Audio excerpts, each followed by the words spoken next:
clothes guys. Women all in shape. Black women are beautiful. What do you do? I'm like, what? What? It just and then if you're not raised right, I wasn't raised by a man. You know, we left my father. He probably wasn't no good anyway. Couldn't probably teach me anything. So I wasn't raised to respect women like I was supposed to. So took me years of going through women because I realized I was hurting people and it wasn't right. But when you're young, you only want what you want. You're selfish. So being young and selfish and black women being gorgeous, like, God damn, shit. Especially when I got to college. Oh my God. High school was another level. High school made me understand how you women think. When I didn't have no car and the car situation, the girl told me, tried to holler at her, what's up? She told me, you ain't got no car. Damn, I'm 16. I'm supposed to have a car. And then her boyfriend pulled up. He was a grown man. I was like, it's a grown man. At that time, I thought 20, was he like 23 or 24? But that was illegal. I said, when she dissed me, and this guy pulled up in a nice car, we go at the bus stop. Everybody started laughing. I said, hey, man, how old are you? He said, don't worry about how old I am. Right? So I said, your mama, because of course, you guys' cars are different. You guys' wheels are on the right side, ours on the left.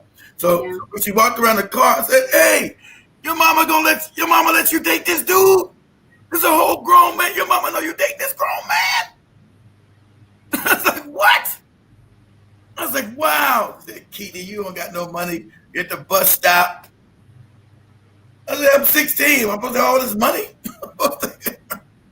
You don't got no car. I said, but damn, you dating a whole, because of course women at that age, 16, 17, grown men are coming at them fast and really like Joe dating that old man. Called me, I had to come home. Right?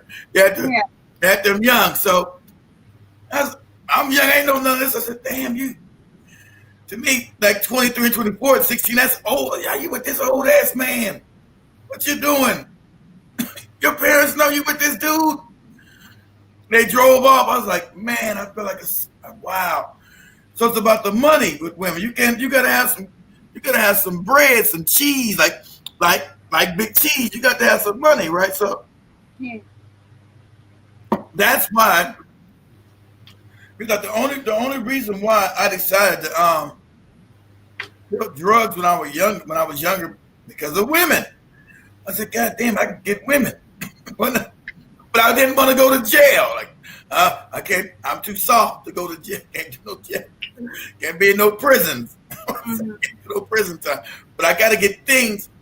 So now I know what the energy means. Energy.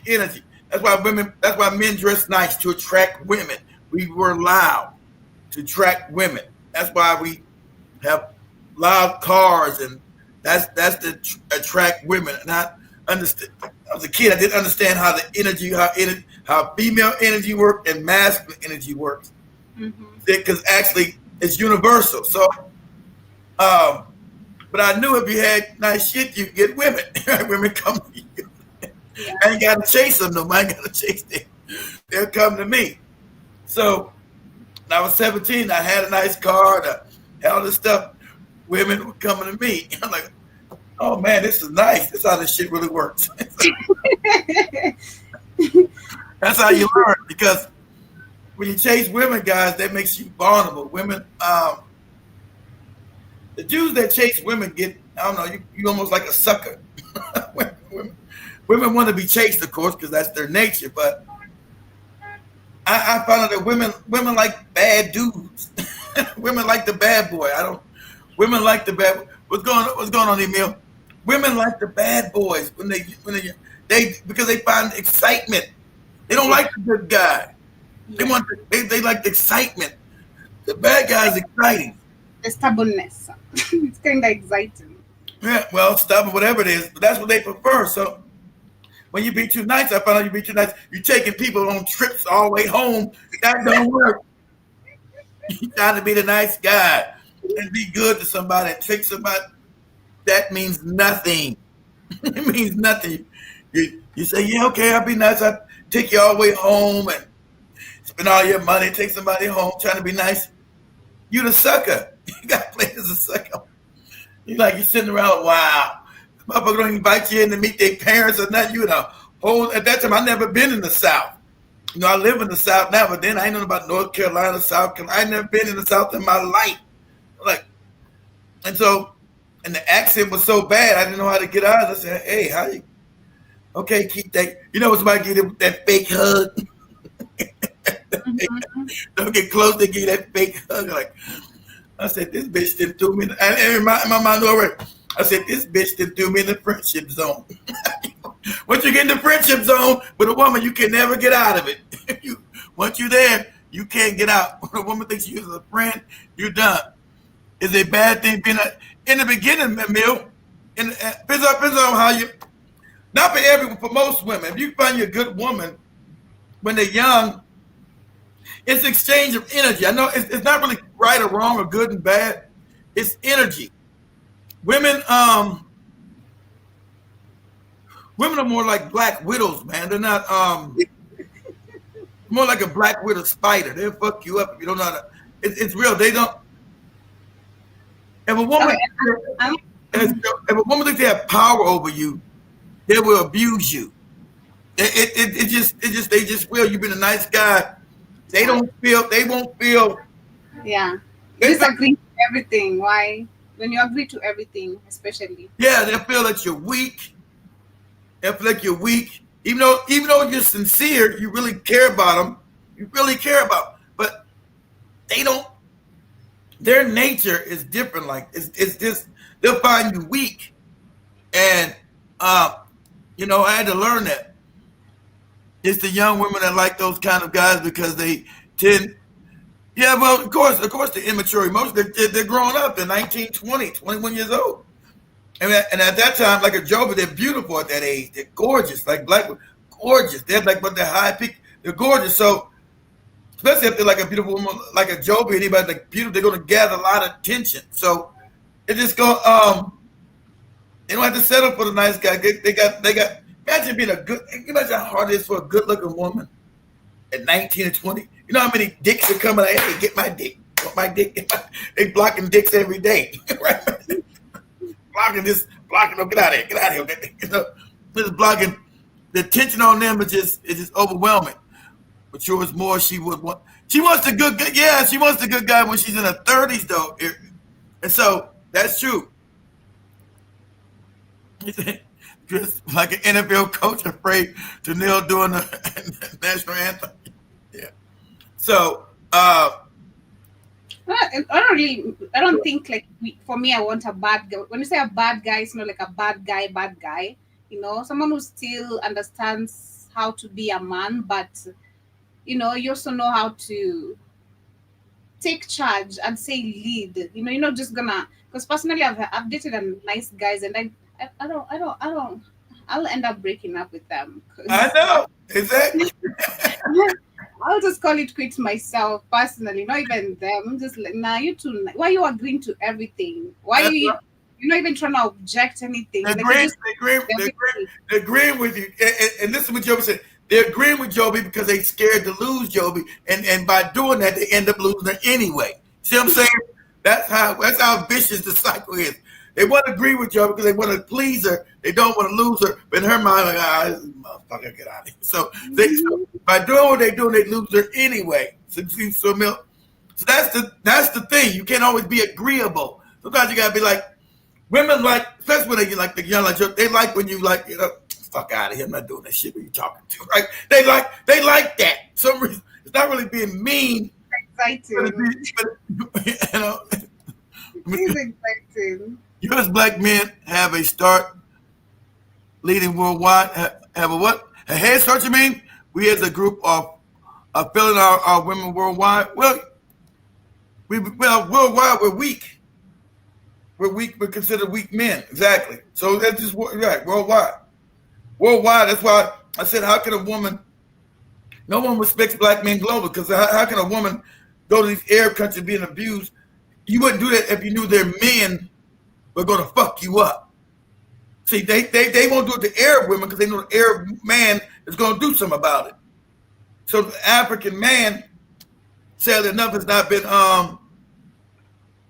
not me, but the majority of African men. That's why I say globally we're considered cowards. Globally, we're the biggest and the strongest, and we're the cowards, right?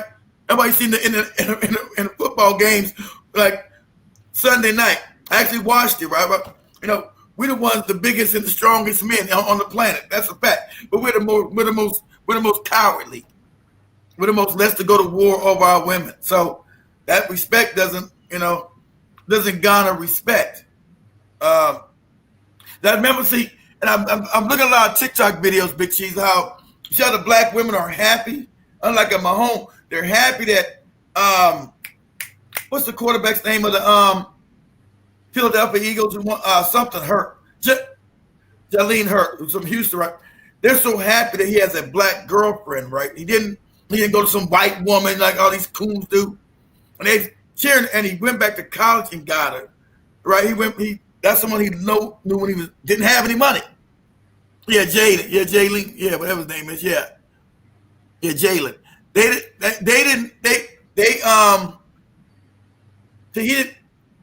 He's more down.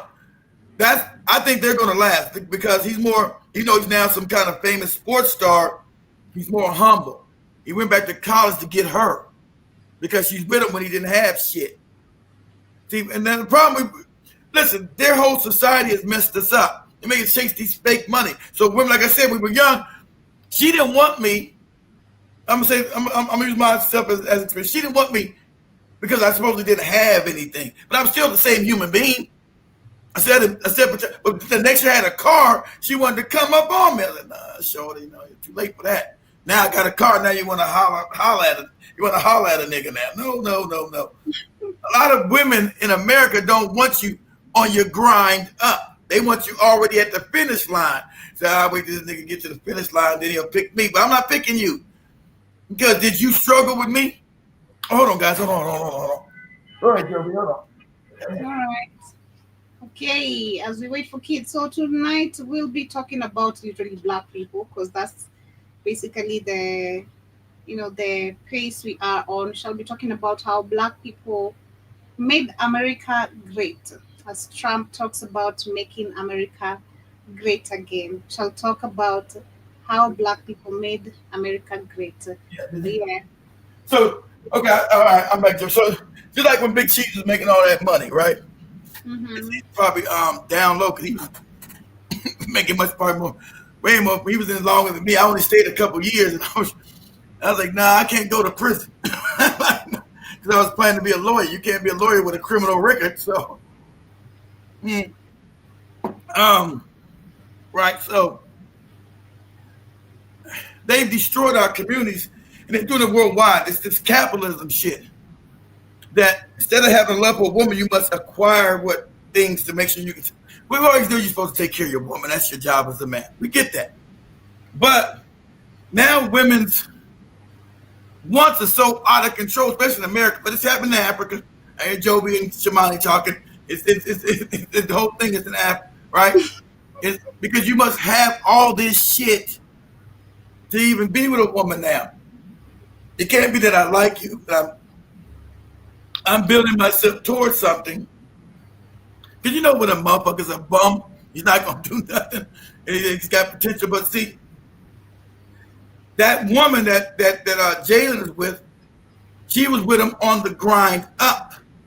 She invested in him when he didn't have nothing. He's just a college student, right? So you say, oh, you know what, you all fucked up. You ain't got no money. But I got potential. So the funny thing, a lot of white women do, sadly, African women, you better realize that white women will take your best men because they know they're about their money. This motherfucker gonna be something. So they'll go around the college. Black kids gonna be something. They'll say, black women want everything now. You got to be able to build with somebody, because maybe he might not make it. So, you still do you still love this guy? Can you still build something different together? So, Jalen's woman. That's why I've seen when he remember when, after in the Super Bowl when he won and they hugged all black women went crazy in America. Yeah, black love. Black. They tired of seeing black men with white women. And I get it. I don't like seeing no damn black woman with no white man. It burns me like I'm it angers me to my core. Oh, it angers me. See a black woman with a white man, it angers me to my core, to my soul. But so when she was there, when she's low key respecting him, right? Found her in college. She was found her in Alabama when they both here in the state of Alabama, going to University of Alabama. Did he transfer? Remember, because Alabama said he sucked. He transferred all the way across the country to Oklahoma. He left Alabama, still left because of course she's in college here in Alabama. She can't just leave like he can because he's a sports star. So he can still leave and go across the country to Oklahoma to another college and still try to become a top-notch player. But never forgetting who he cared about in Alabama, even though he's way across the country now in Oklahoma. So now he goes to the pros. He goes back and gets her because why? Because there's value in her. Whoever raised him right because he go back and get the girl who has value, who's with him when he was nobody. He left there because they treat him like shit at Alabama. They put him on the bench. He said, "Man, I got to leave this college. No, I'm not going to make it professionally to the NFL unless I leave this college. I got to go to another college." And he leaves. So imagine, Alabama's one of the best football schools in the country, right? So imagine he's going to Oklahoma. I got to leave. And he tells, and he probably told her this. So and she probably supported him. Baby, you got to do what you got to do. Whatever best for you. I'm going to be here.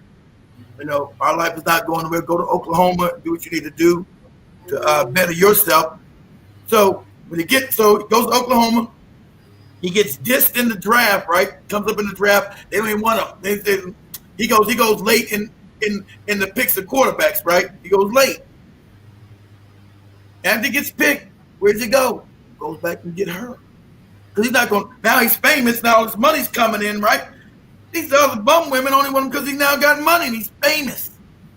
Now he's famous. All these black women, ooh, child, he sure is fine. Now he's fine. When he's broke, he ain't fine no more. Girl, he sure is fine. He sure is fine now, girl.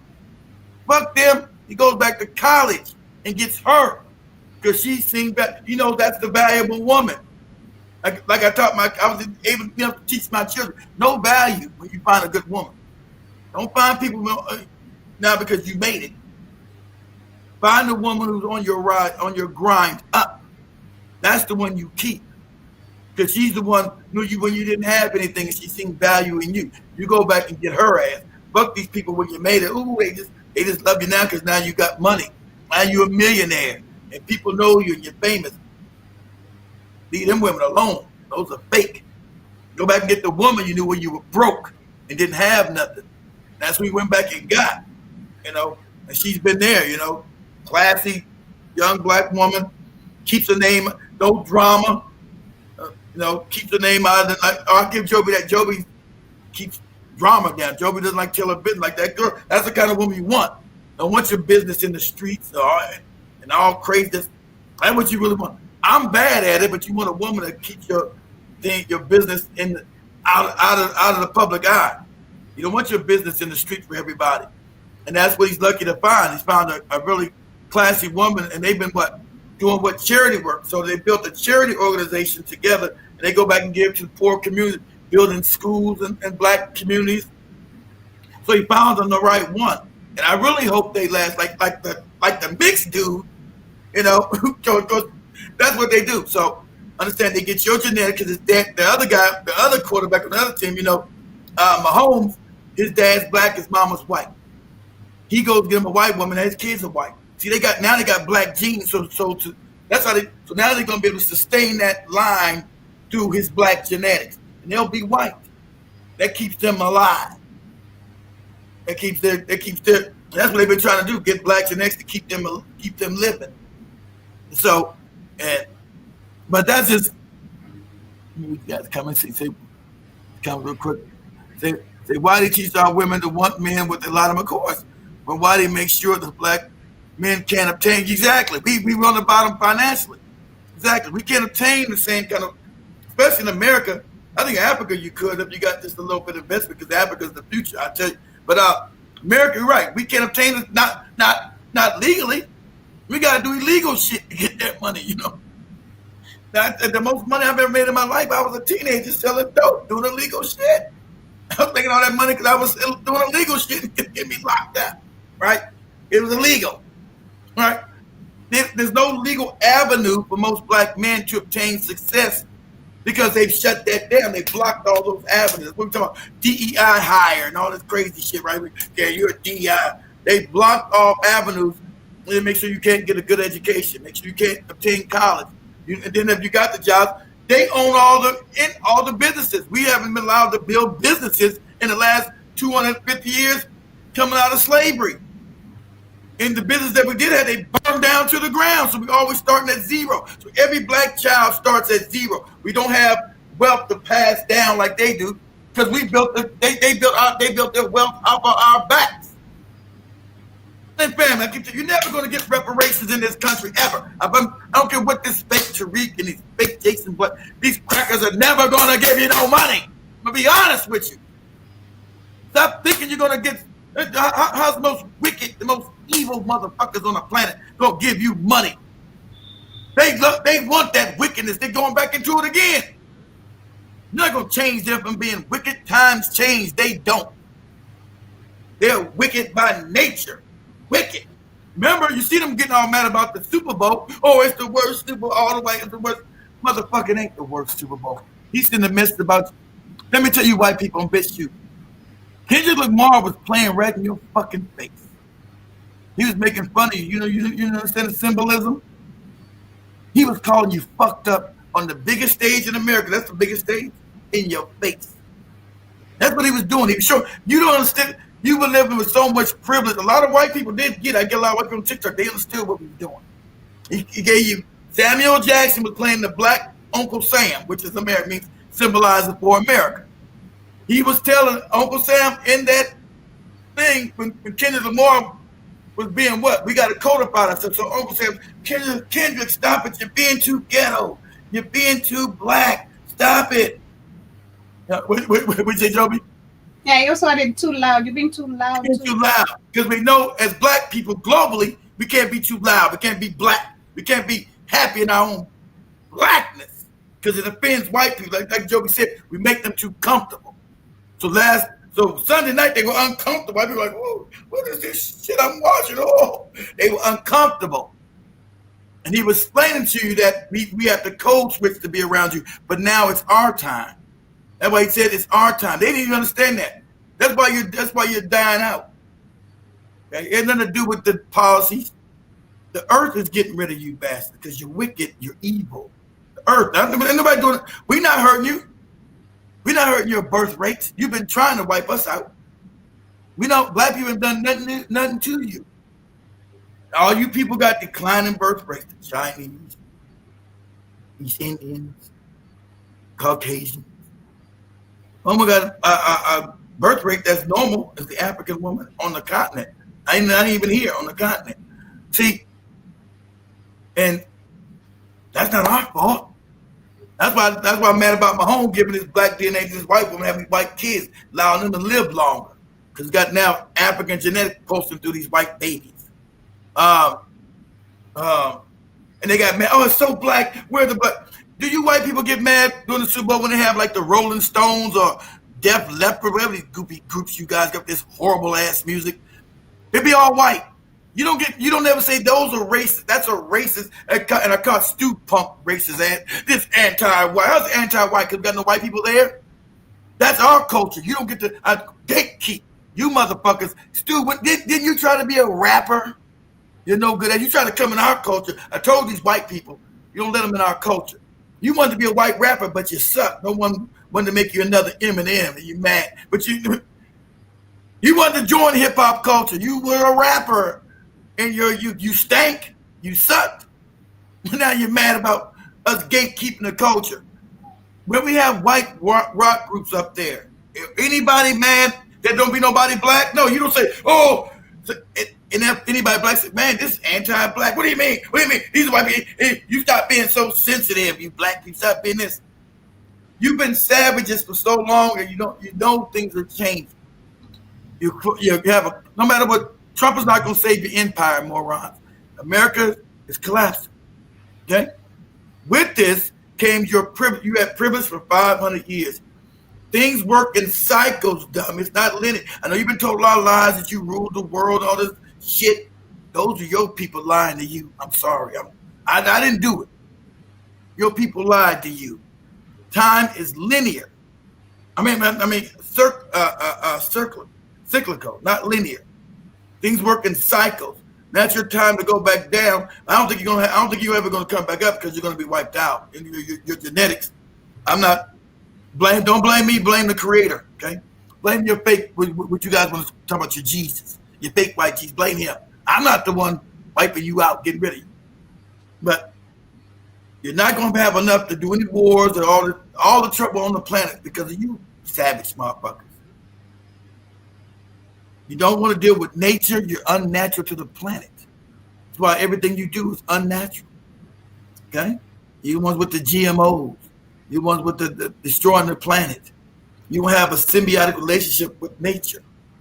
And if you're talking about nature, you get mad. Oh, you're a tree hugger. We're supposed to be custodians of God's creation, moron. Tree hugger? You fucking idiot.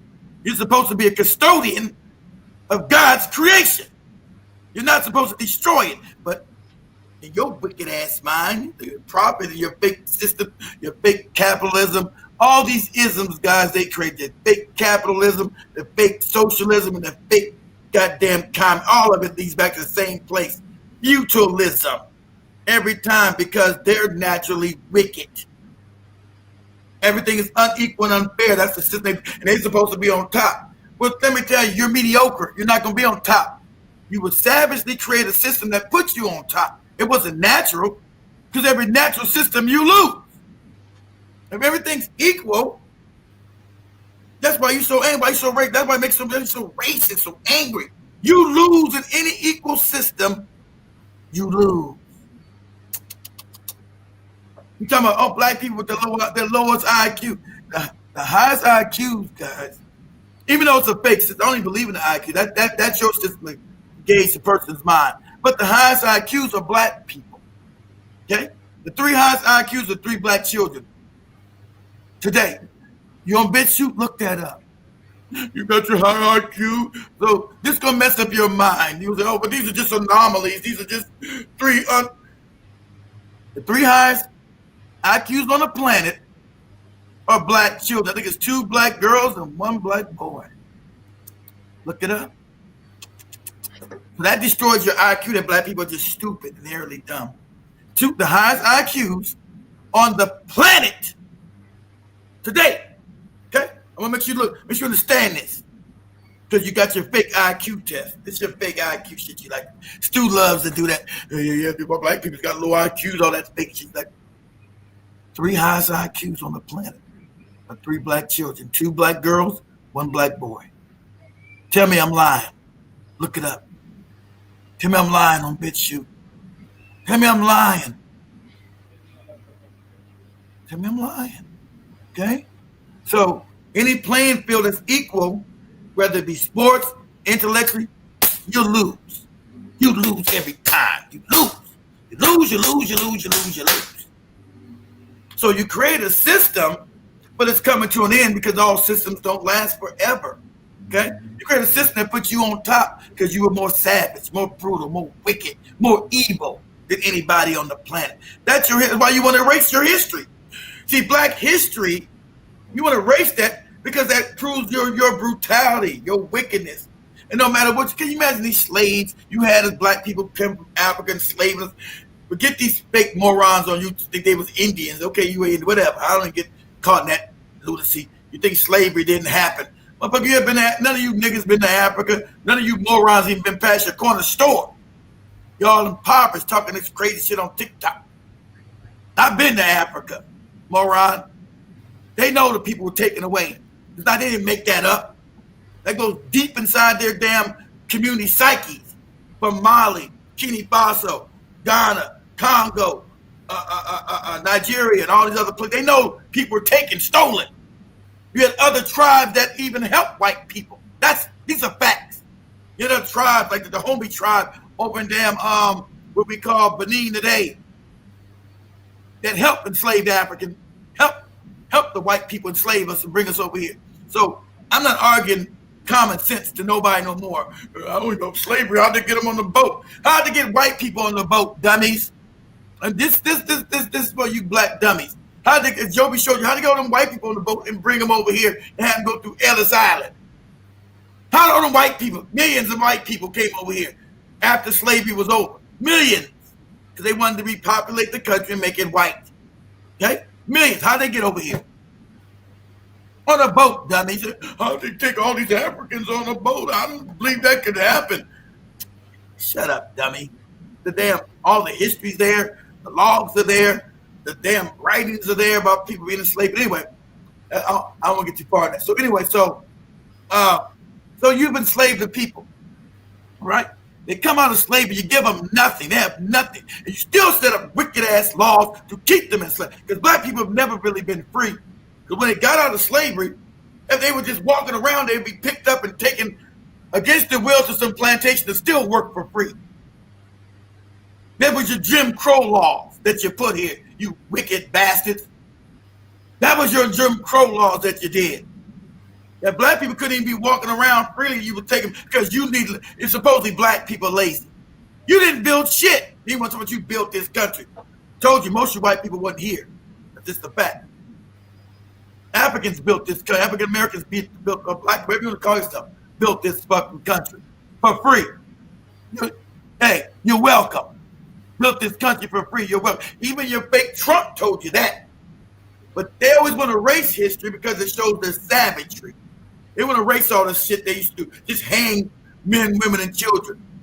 But since we're talking about making black people great, okay, let me explain this to you. Okay, most inventions we deal with today were created by black people. Yeah, the light bulb. We're not got lights up here. A black fucking man. Reason I drive a car, a black fucking man. Reason why there's an airplane, a black fucking man. Okay, black people. These people came out. They weren't allowed to read or write. They weren't allowed to read or write. Okay, play your video, Joe. Okay, let me play this so you can explain all that. Part of this forgotten history inventions and how black people made America great. All these white people think they invented shit. We invented this. It's a lie.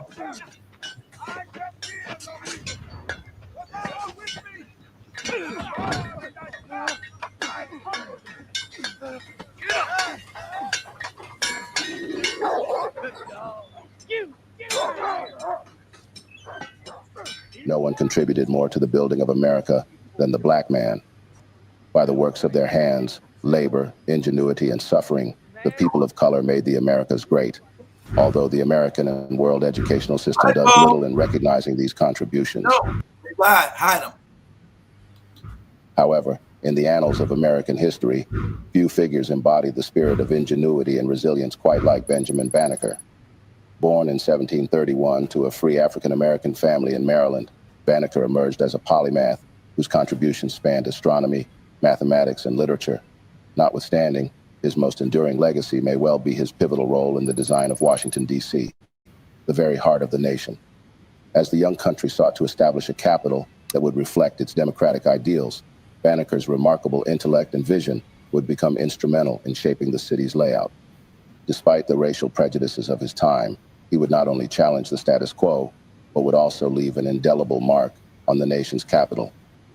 This exploration of Benjamin Banneker's life and work reveals not only the brilliance of a man often overlooked in the historical narrative, but also the profound impact of his contribution. Pause it for a second. So, you guys don't know it was a black man designed the capital of the United States. They want to say it was a French man called Lafayette. Lafayette quit. This for you white people don't know real history.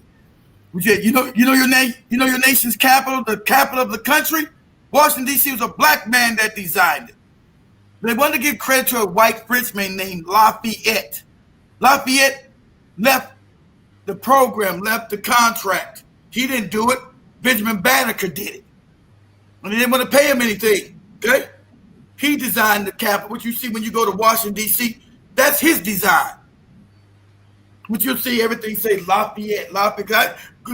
Like I said, that's where I sold drugs at, right? My last years in high school, I went to D.C. And these would be called Lafayette. What the fuck is this Lafayette cat? And I want to see who the... Because if you guys have been to D.C., of course, that's where the Kenyan communities at. The Kenyan communities around the Maryland, DMV, Virginia area, right? So they've seen what it says Lafayette. Lafayette's everywhere, right? Lafayette. So I said, who's this Lafayette cat? Well, everything's Lafayette. Because I knew it was French. Why we get this French? You got the subway station named Lafayette. This is Lafayette Square, Lafayette Park. Nothing's called Benjamin Banneker, who actually designed it because he was black. Everything says Lafayette. And you look at who Lafayette was. He was the boss over Benjamin Banneker here. But Lafayette left the program. And Benjamin Banneker was the one who really built and designed the nation's capital in America. But his name ain't all over every place. It's just Lafayette, dude. Lafayette. Everywhere you go, Lafayette Park, Lafayette Square, Lafayette subway station. There's no Benjamin Banneker Park. There's no Benjamin Banneker Road. But Lafayette's everywhere. And then I found out in college, my first year, that Lafayette was his boss, but Lafayette quit the program and took his punk ass back to France. And Benjamin Banneker was left to really outmap DC. But he's like you said, he's literally unknown because he's African, he's black. He's really the builder of what we see today in Washington, D.C. He mapped out the city. This man here. But go ahead, Joby. Contributions to the very foundations of American democracy. Join us as we delve into the life of this extraordinary individual and uncover the genius behind the design of Washington, D.C. But before we proceed, do not forget to spreading our formative stories ahead.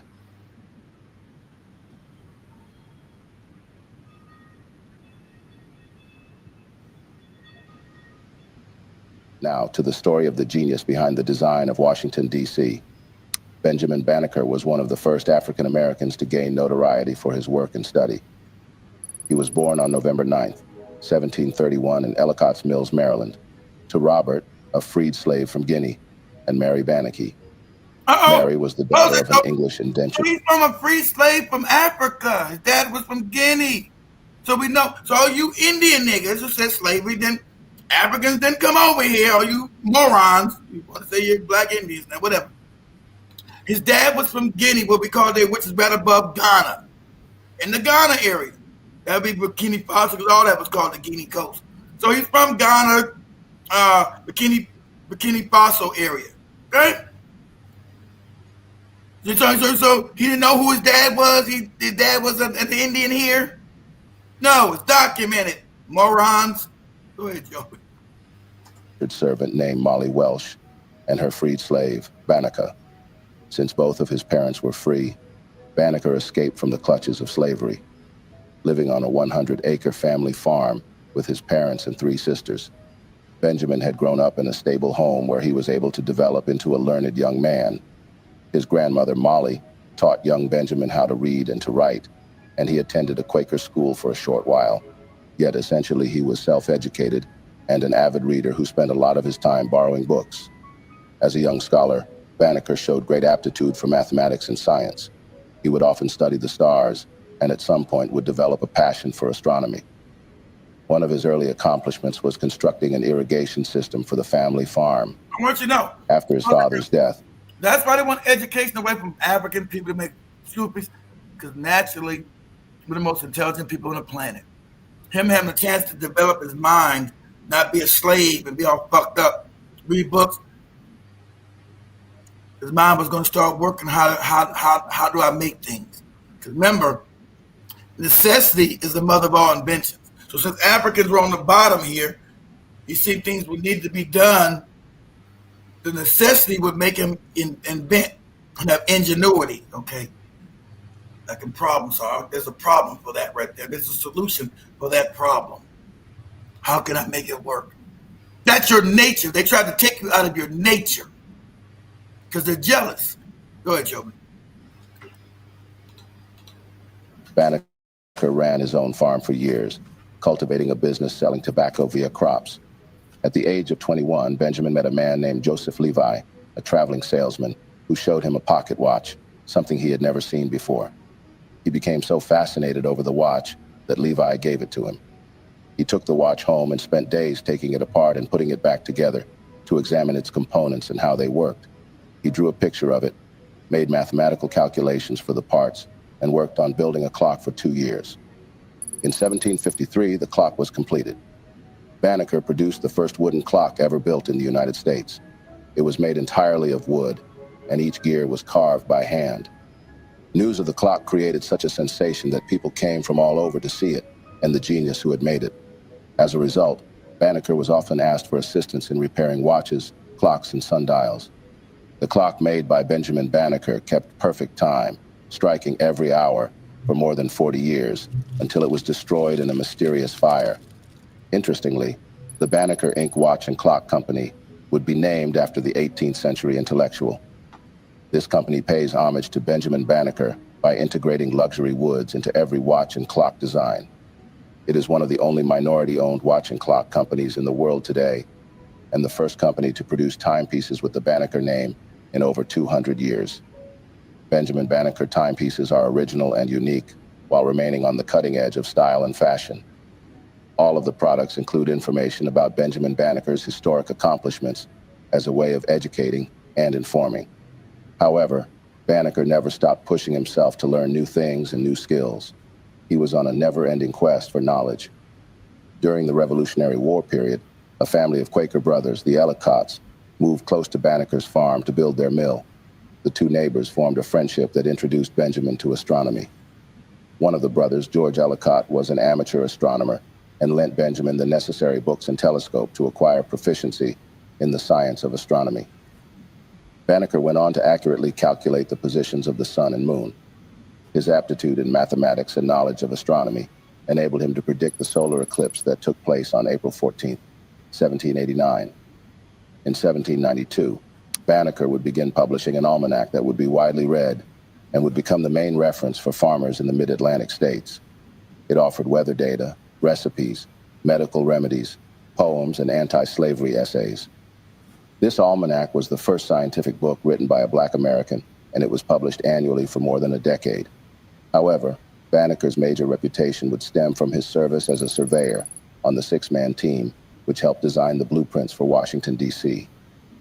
Before then, Banneker's preoccupation with scientific matters in no way diminished his concern for the plight of blacks.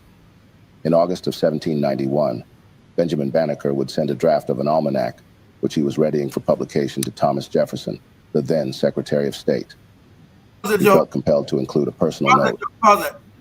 Thomas Jefferson, racist ass, was upset because Benjamin Banneker was smarter than him and brought him all these white people. Remember, at this time, Thomas Jefferson was raping his slave girl. She was 13, Sally Heming. So he had like, how many kids did, let me see, give me a second. See how many, Google, how many children did Thomas Jefferson have with Sally Heming, his slave? 6 children, okay? At 6 least children. Okay. According to Thomas Jefferson's Monticello, Sally Hemings had at least 6 children fathered by Thomas Jefferson.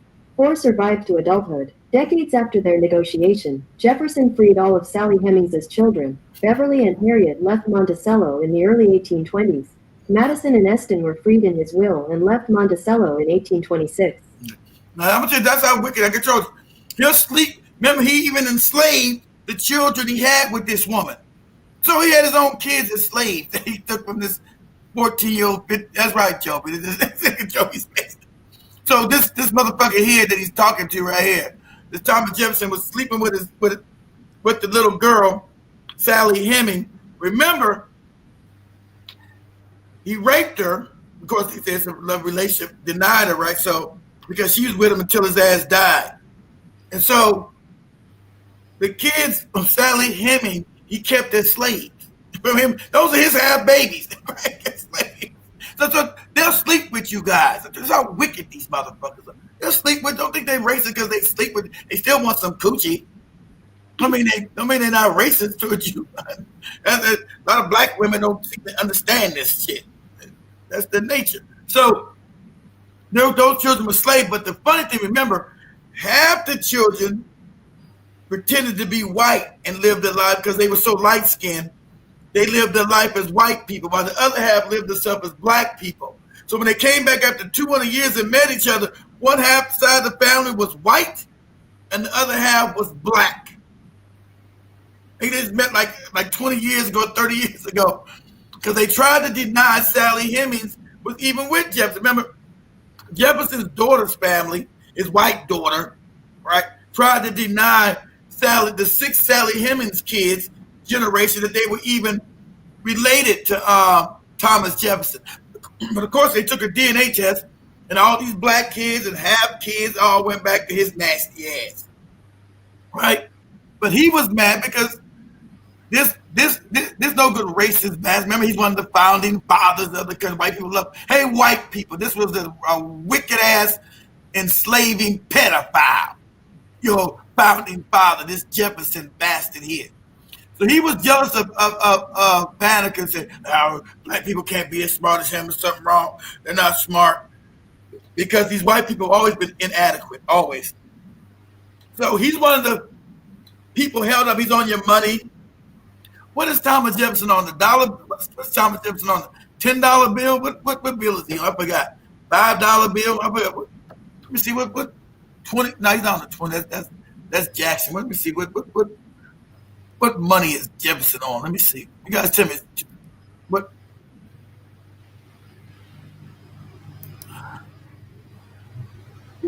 American currency is Thomas Jefferson on? Oh, the $2 bill. Okay, even older than the George Washington. So he was on the bill before George Washington was on the $1 bill. So that was the $2 bill. Is he on the 10? I don't know who's on the. Is he on the 10? I haven't held money. Is he on the $10? He's on the $2 bill. I know that. Is he on the $10 bill too? They said his ass was on the bills before even George Washington. So he might be on 10. I guess is he on 10? Okay, it's saying 2 on here, but of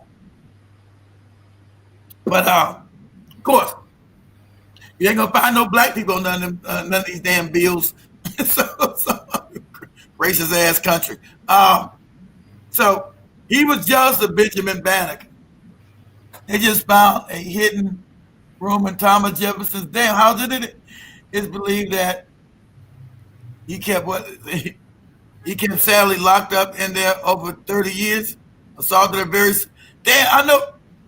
But white people said that she decided to stay. Remember her brother, Sally had a brother than her, and when they went to, because remember Thomas Jefferson took him to France, and her brother escaped. So I'm going back to Africa, get the fuck out of here. He said, well, if you come back, because Sally was going to leave too. That was his rape. That was his raping, because he remember Thomas Jefferson was married to a white boy. He kept married to a slave, but he kept that girl to rape her. They kept saying, but in the movie they said, oh, Thomas Jefferson was loving to Sally Hemings. Because they don't want to make him be a monster that he is. He's a pedophilic monster raping this girl for years. Yeah, 6, and it was rape. How you love somebody? They have babies by you and they enslaved. Because the joke when they went to Thomas Jefferson plantation, right? The white people see all these other kids on there that look like Thomas Jefferson that were the slaves. They went, what? So they knew he was fucking. He knew he was fucking the slave women. Right? All these slaves look like his ass. That was the joke. Yeah, Joe. I'm gonna give you real history, real sad, savage. These savage white people. So imagine you have a baby, and you're not gonna, because it's done by the black woman that you've been raping as a child. You put the baby into slavery. I mean, no, it's a fact. It told you he freed them after he died. Ooh, You niggas can go now. I'm dead, so I'm let you go. But they were slaves their whole life, growing up on this man's plantation. They could never call him. They knew that was that was their daddy. They knew he was dad. He was daddy master. And they daddy master. Master daddy. That you nigga get out in the field. Okay, daddy master. Master daddy. Do I call this motherfucker master or do I call him daddy? I'm confused. You shut your mouth. You don't call him daddy in front of these other good white folks. When they see I look like them, they don't know nothing. You keep your mouth shut, nigga. You're still a nigga. You do the work out in the fields. Right? So this man that these white people love so much enslaved this wicked bastard enslaved his own children. We know that's a fact. This who they love, who they always want to quote this wicked cracker here. This is how wicked they are. This is one of their heroes. They don't denounce this wicked cracker. Remember, he's everywhere. His statues everywhere. They got one of his main statues are on the mall. Remember, Joe, be sure. Remember, you got the Washington Monument and you got the Jefferson Monument. And you got the Lincoln Monument right there in Washington, D.C. He got his whole big old, he's got statues all over the country because he's one of the, but in the nation's capital, he's one of the main monuments up there called the Jefferson Monument, right? This wicked ass rapist who had his own damn children enslaved. This wicked. You know how wicked you gotta be? You have children because you raping this black woman and you would still enslave those children. But white people would never denounce this wicked cracker here. He loved, he's part of the country. That's how wicked they are. That's one of their heroes. They always quote Thomas Jefferson, make some dumbass fake movie. Thomas Jefferson, one of the founding fathers of America. But how wicked can you be? Take your babies and have them as slaves. You walking by your son, yeah, nigga, get out of the bed. It's a slave. Imagine. This is their mind. It's how fucked up they are. That's you, cracker. You're wicked. It's your mind. They always try to give him a pass. Remember, Thomas Jefferson was just a man of his times. The time was slavery. Not everybody had slaves. Not everybody was bad. Most of y'all were bad, but everybody. So they always try to make it. They always try to make excuses for him being wicked. Okay, was everybody a pedophile? Was everybody raping children and having kids with children and enslaving them? That takes a special kind of evil. No, he's just the white people always say he was just a man of his time. Everybody owned slaves. Okay, everybody raped the slaves. I'm sure the majority of you did. Of course you did. Everybody have their own children be. Usually when they had slaves, mulattoes, they would at least sell them off to another. They would sell them off to another plantation because they didn't want the white woman to see the kids because white women were known for killing the slaves. The most killer on the plantation was the white woman. So imagine the white woman seeing a baby that was made by her husband. That kid is endangered. So even though they were raping the black women, they would take the baby and sell them to another plantation so the white woman wouldn't be all fucked up in the head looking at her husband's infidelity to her. Because you knew the little mixed motherfucker was her husband's baby.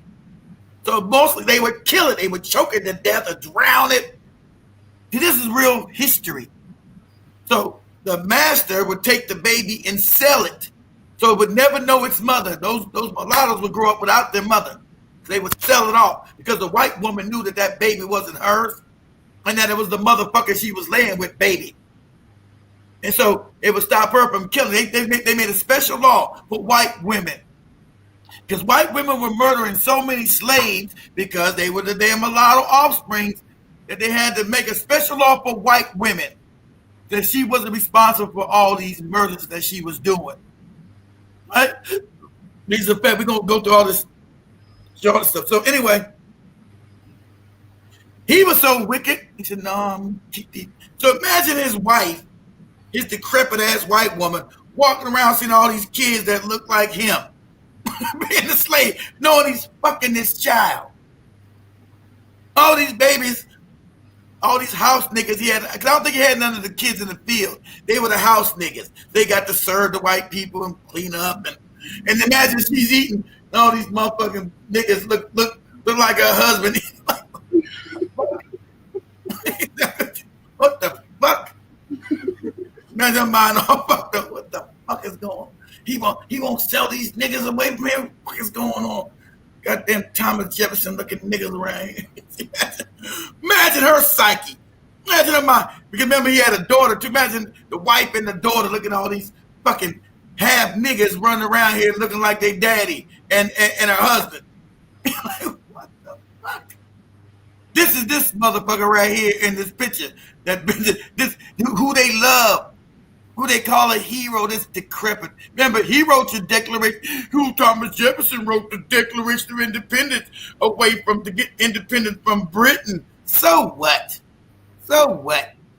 This wicked cracker because he wrote some Declaration of Independence claiming America's gonna be free from Britain and we're gonna fight a war against Britain. So what? He was a vicious pedophile, rapist ass, enslaving, filthy, no good bastard. He's wicked and evil. But go ahead, Joe. Finish playing. Go ahead. Okay. Which was a 12-page letter where Banneker refuted the statement that blacks were inferior to whites. Banneker quoted the famous preamble to the Declaration of Independence. We hold these truths to be self-evident, that all men are created equal, and said plainly that he was disappointed in the hypocrisy of Jefferson, a slave owner. These were some of his words.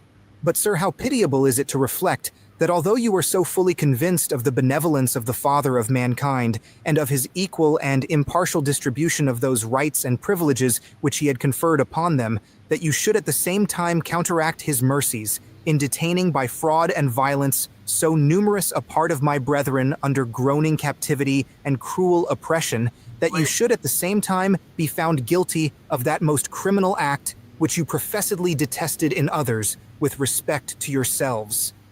Jefferson's response 11 days later was cordial and complimentary, but also condescending and racist. Jefferson praised the almanac and informed Banneker that he was sending it along to the Marquis de Condorcet, a French philosopher, mathematician, and abolitionist. Jefferson would praise Banneker as a credit to the black race, essentially telling him that he considered the almanac evidence that African Americans' inferiority was owed merely to the degraded condition of their existence both in Africa and America, and not to their innate inferiority. You're degraded because you niggas from Africa, and Africa's so backwards, you dumb niggas. We able to slave you in Africa. So you mean Thomas Jefferson didn't know that they was from Africa? He was just making it up. He didn't know that they wasn't American Indians. He didn't know that they were from Africa. It just fucked up in his head. You know these were Africans he was talking to. You Indian, you fucking pretendians. Okay? Tend to be Indians. You don't want to be Africa because Africa's been kept on the bottom for 500 years. I get it, but you don't want. But your DNA takes you right back to Africa. Okay, that's why you niggas never take a DNA test. You know why? Because it don't take you to India, take you right back to Africa. Don't take you to be no American Indian here. Takes your DNA takes you whoa right back. Oh shit, I'm right back in Africa. Goddamn, yeah. Your DNA takes you right back to Africa. Fuck. So Thomas Jefferson saying you niggas are stupid because you're from Africa. And Africa, people from Africa are dummies. That's what he's telling them.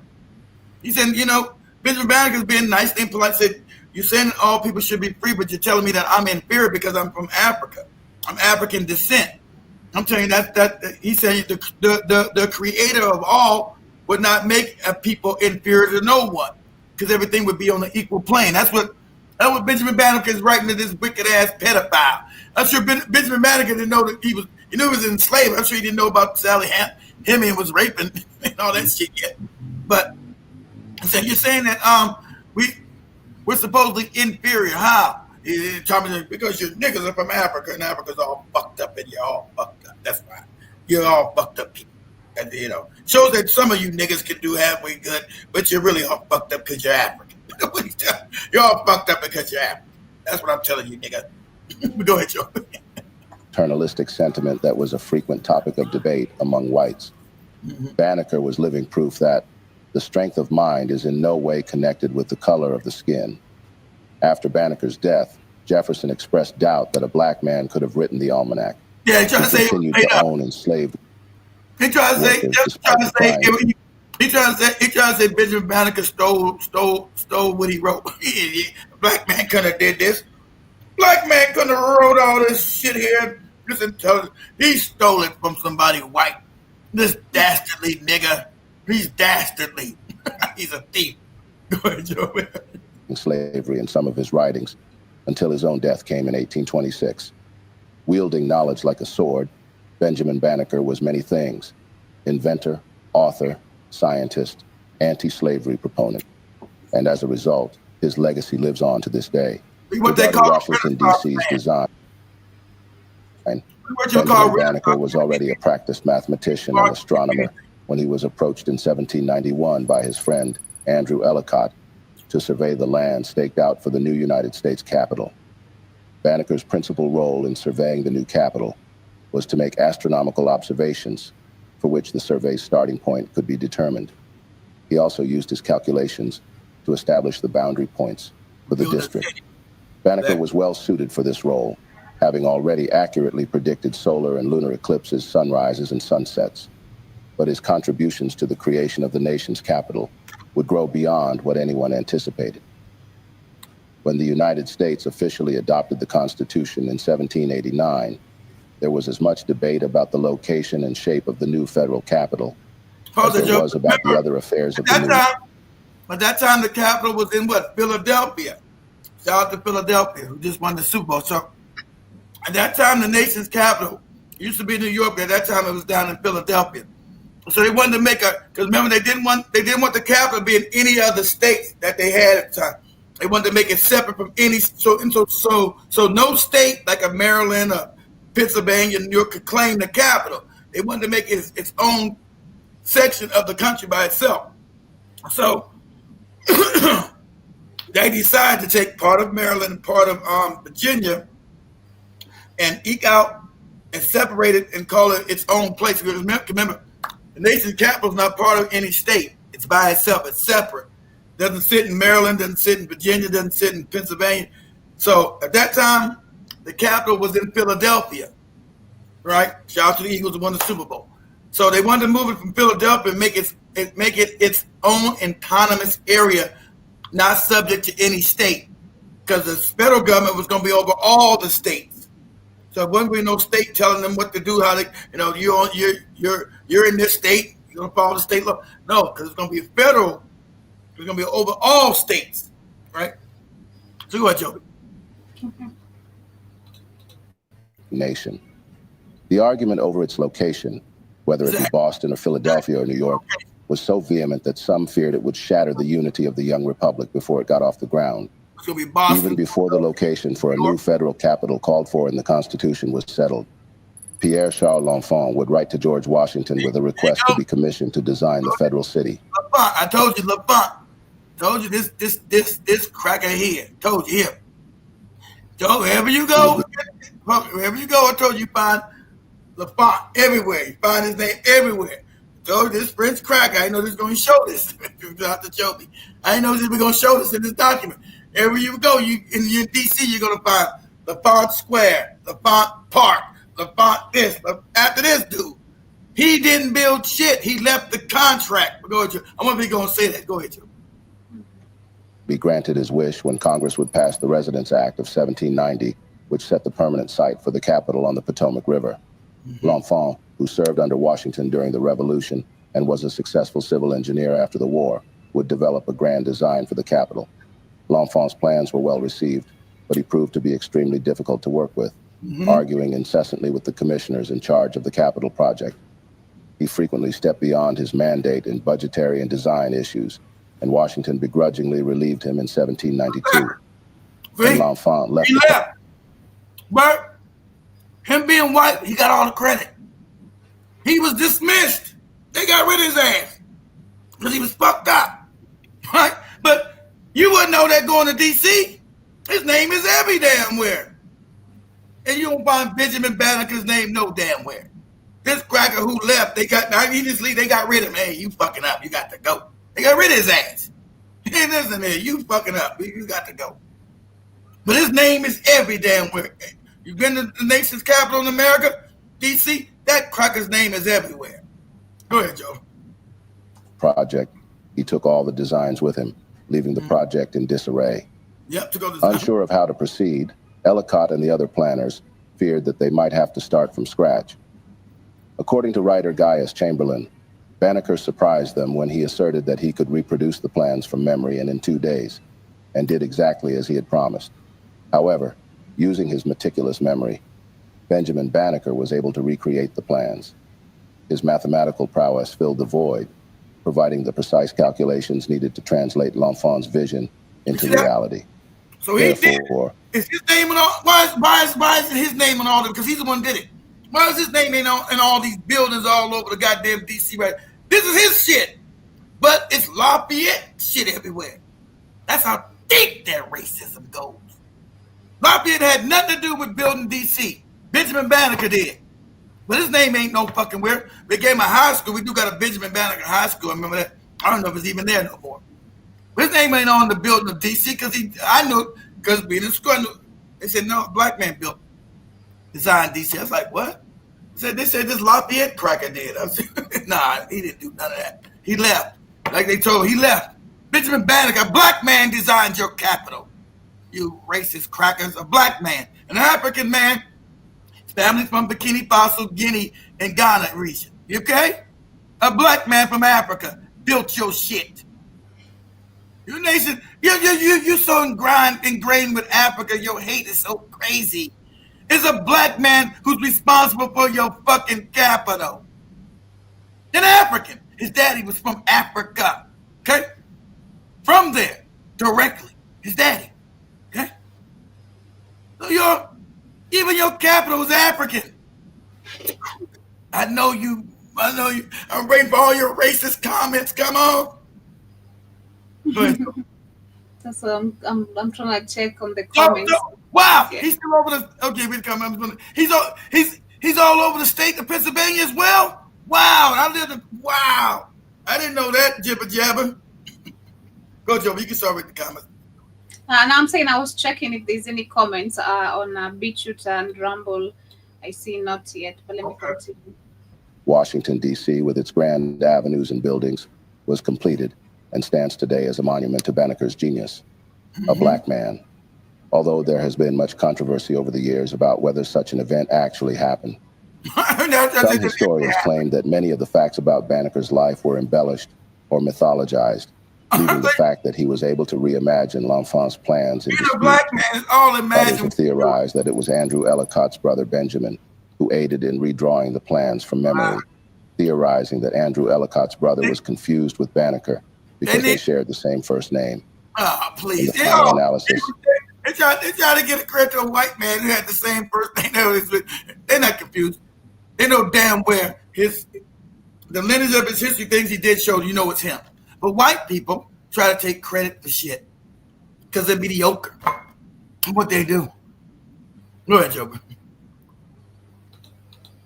It cannot be denied that Banneker was a confirmed member of the team that designed the federal capital, soon known as Washington, D.C. In being a part of that team, Banneker, a free black man in a nation that was still practicing slavery, used his intellect and skill to disprove the theory that blacks were an inferior race. More so, Benjamin Banneker, who was never married nor a father, continued to conduct his scientific studies throughout his life. By 1797, sales of his almanac had declined and he discontinued publication. In the following years, he sold off much of his farm to the Ellicotts and others to make ends meet, continuing to live in his log cabin. However, on October 9th, 1806, after his usual morning walk, Banneker died in his sleep, just a month short of his 75th birthday. In accordance with his wishes, all the items that had been on loan from his neighbor, George Ellicott, were returned by Banneker's nephew. Also included was Banneker's astronomical journal, providing future historians one of the few records of his life known to exist. As a black he was laid to rest at the family burial ground a few yards from his house on October 11th. During the services, mourners were startled to see his house caught on fire, quickly burning down. Nearly everything was destroyed, including his personal effects. See, that's what they do. There was no evidence of this nigga's existence and what he did. So there's a mysterious fire. Burns all the shit down, trying to prove that he didn't exist and the things he didn't exist. So everybody said, we don't know if Benjamin Banneker had anything to do with this anyway. It was another cracker named Benjamin, man. It was like, this is how wicked they are. This fire, It's not an accident. They burned this shit down to the ground so they can destroy the history of this man. That's how wicked these motherfuckers are. Furniture and famously accurate. After this, I'm gonna share. I was listening to a certain video of Stu Peters, but I'm not gonna share what he's talking about. I'm gonna share a part of where we have Dr. Duke talking and defending racism, which to me didn't make sense. Him trying to describe who came with the term racism. I don't know, some Jewish people. It's trying to say because the Jewish people, this how convoluted their mind is. So they're saying Trotsky back in the 20s came up with the term. That doesn't disclaim. He came up with the term racism to describe the conditions of what it was. Okay, that's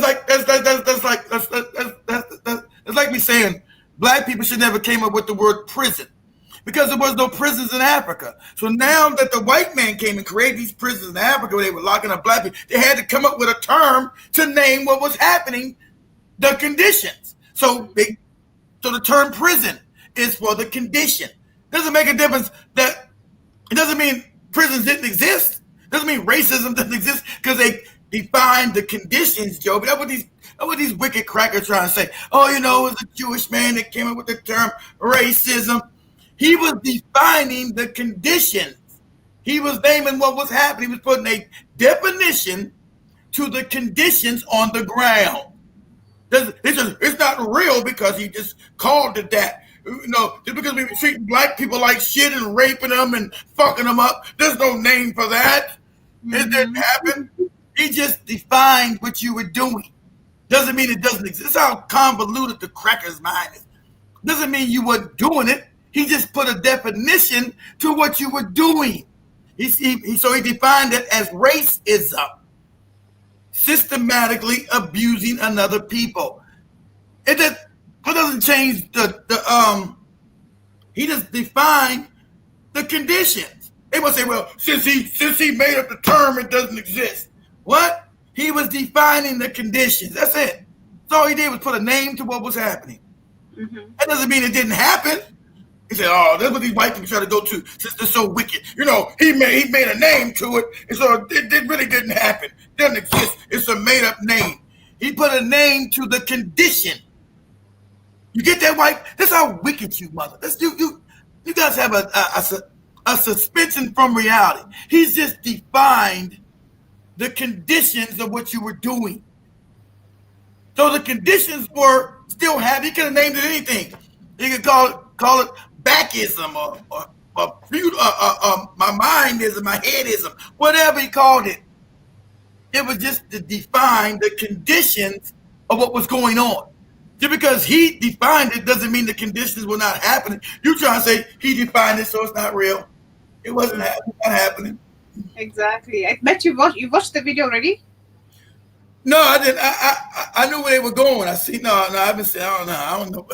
I know, Joby. I know white people and they're fucking. Yeah. I'm gonna share parts of it just to reconnect with all things as we explain racism, because to me it didn't make sense at all. What he's trying to define it.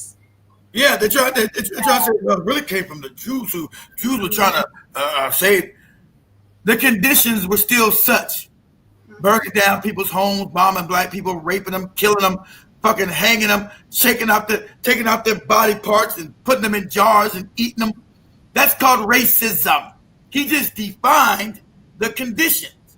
You people try to say since he created the word that it's fake. He just defined the conditions. It didn't have no word for it. It just called it brutality or wickedness or what you were doing. So he just codified the conditions. You see, you know what? This is we should call this racism. That's what he did. He codified the conditions. So him codifying the conditions doesn't mean the conditions were never real. The conditions were real. You're racist. You've done wicked shit. That's why you want to make fake history. Why you doing Africa and America? You want to take history. Why you trying to steal it? You've done this. You try to say black people never practiced no cannibalism for what they would have everything they eat. You were the cannibals. Everybody knows come out the cage, you were cannibals. You ate black people. These are facts. You're the cannibals. You hung black people and you ate them. You ain't got, where is it? Okay, white people. Where's their cookbook that black people made explaining how to cook white people? No. You got black cookbooks that these are real. You got the Edible Negro, some other cook, not just one. You got many cookbooks on how to cook an African, how to eat black people. This you. You don't want to teach that history. You don't teach none of this shit because you always what the bad guy because you are the bad motherfuckers. You are. So forget your fake Hollywood movies. You're always the heroes. You're always the good guy. That's a fucking fake Hollywood movie. That ain't who you are in real life. That's the movies you do, the propaganda. You get people all around the world and they worship your ass. No, your real history is wicked. You would just pick up people on the street and hang them for no reason and then cut their balls off and their dicks and put them in jars and eat them and cook them. Okay? You would cut the baby, when black women were pregnant, you would hang them upside down and cut open their stomachs and let the baby fall out the stomachs and stomp on their head. That shit you did. That's racism. He just defined the conditions of what you were doing. Didn't make the conditions not so. Tell me if I'm lying. Tell me you didn't used to cut open black women's stomachs. And then when the baby fall out, you would stomp it to death. Tell me you didn't do that. Tell me you didn't steal black children and then tie them up and then throw them in the damn river to catch gators. Have the gator eat a baby so you could catch the gator. Tell me you didn't do that. What do you want to define? So since you say the word, you just say, oh, the word doesn't exist. The word, because they made the word. Then you make up your own goddamn word. What do you call it then? We'll take your definition in. Make up your word what it is. I call it wickedness. You would take a baby and feed it to a goddamn gator so you could catch it. And you were proud of it because there were certain items all over America. You were proud of it's called gator paraphernalia that you sold 100 years ago in all the stores of gators eating black babies. You were proud of that shit. You wasn't ashamed of it. So you can't say, like you do Thomas Jefferson, oh, they're people of the time. This just 100 years ago. So what about those times when you had memorabilia of black babies being ate by gators? That was in all your stores, all your little trinkets and shit. You had salt shakers and shit you put of a gator eating a black baby. You would just put the salt on your damn food. That was in your salt shakers. That was in all your damn memorabilia. Explain that. Since you say Thomas Jefferson 100 years ago and he was a person of his times, what about a few years ago? This is normal. This is normal.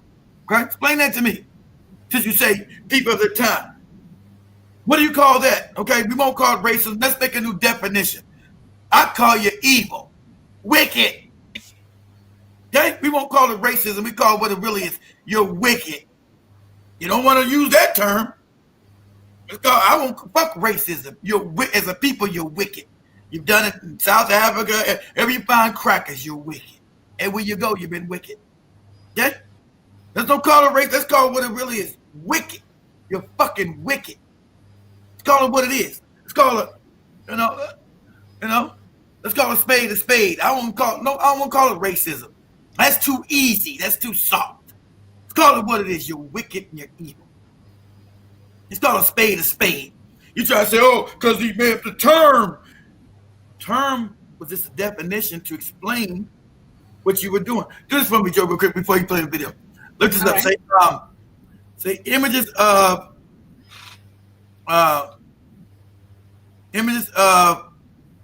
the alligator eating a baby. Images of the alligator eating a black baby products. Images of the gator eating a black baby products. There were so many. This is recent. What do you call this? Okay, we won't call it racism. This is what you sold. You sold this in your stores. And you all bought this shit. Y'all bought it.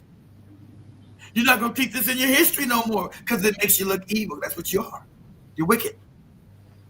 You sold it. You sold many products. Oh, they just showing you gay. I want to show the products. No, they don't want to show the product. So look at that. They just showing you a gator. They don't say the products. Let me see. No, they're They're not showing Look the at product. that. Look at that. Look at that. They're not showing them the products. They're showing you gators and shit. Let me see. Let me try it on my end. Let me see. American product. Let me see. Let me see if I can do this real quick. See if I can say early American products showing the gators eating the black children.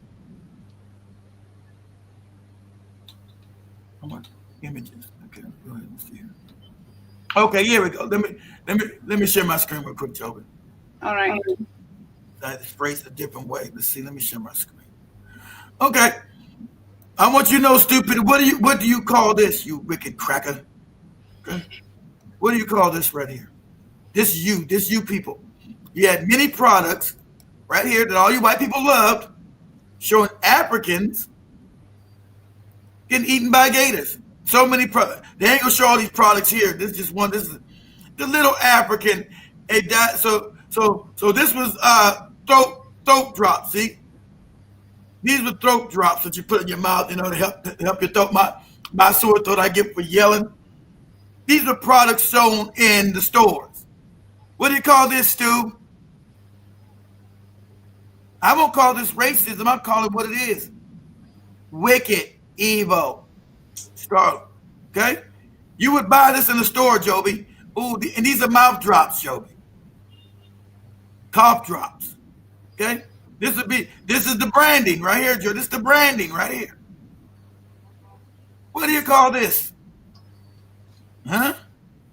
Is this wicked? Is this what brand is this? Let's see which one is this about? So this is like a stamp. This how you would mail shit, I guess. The toilet, no, this is soap. My fault. This is the soap packaging. Toilet and soap branding bath. So this is the brand of soap, Joby. This is what they so me gonna get it's called what's it called? Stainless soap. Kendall Davis Company out of East Essex, Boston. So this is Massachusetts. So you would go in the store and get your soap, and this would be on the brand right here, Joby. What do you call this? And this what do you call? Oh, they call this wicked and evil. Okay. Yeah. So this is on the soap, not Dow, not Coast, not no. These are brands. And every white people know that this is recent. So are you people of your time? What is this? This is national. Across the whole United States. All white people did see these products and bought them. I won't call it racist. I'll call it what you are, wicked and evil. That's what this is. Wicked and evil. Okay? This you. I'm not taking you all the way back to Thomas Jefferson because you said he was just a man of his time. What time is this? It's 1900 years ago. What time is this? All this, and then I show, and of course they hiding all the brands. I used to go up here when I would do 7 years ago. You could find all the brands. Of course, Google, what you call the Jews, they hiding all your wicked shit. I can't find it on Google no more. There was thousands of brands with the gator eating the black baby because everybody know you were still babies and feeding the gators to catch the gators. A child. You would kill black children to catch gators. It's a well-known thing in America. But I can't find none of the brands. Anybody you erase history. All the brands are gone. Look at that. I don't find no brands no more. And they show me pictures of gators and shit. They only show me these 2 brands right here. And which one is this one? This is some kind of brown. What the hell this one is? They ran by the river to be eaten by a gator. So I know African American stereotype. So this is a postcard that you white people would send each other, being by the damn swamp so the gator could eat their ass. It's called honey. What's it called? Honey. You got markers on the kids. That's a honey. So the gator, this is a honey black kid. Well, I can't even read none of this shit. But okay, we're not gonna call this racism. We're going to call it what it is. Wicked, evil. You're trying to say because he created the definition for your behavior, for the conditions that is wrong. They made up the word so the conditions were not. These are the conditions right here. What do you want to call these conditions, okay? What should I call these conditions, white people? Help me out. What should I call this condition right here? What do I call this? I call it wicked and evil. Okay? What should I call it? I won't call it racism. There's some more right here, some more brands. Let's see what these brands are. All these brands. See, they got another brand of black kid with the gator. Oh, look at this. Whatever brand this is. This is Florida. This something in Florida. This is what?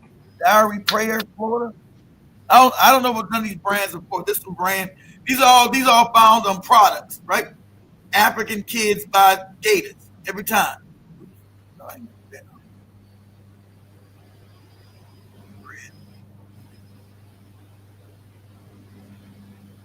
So these brands right here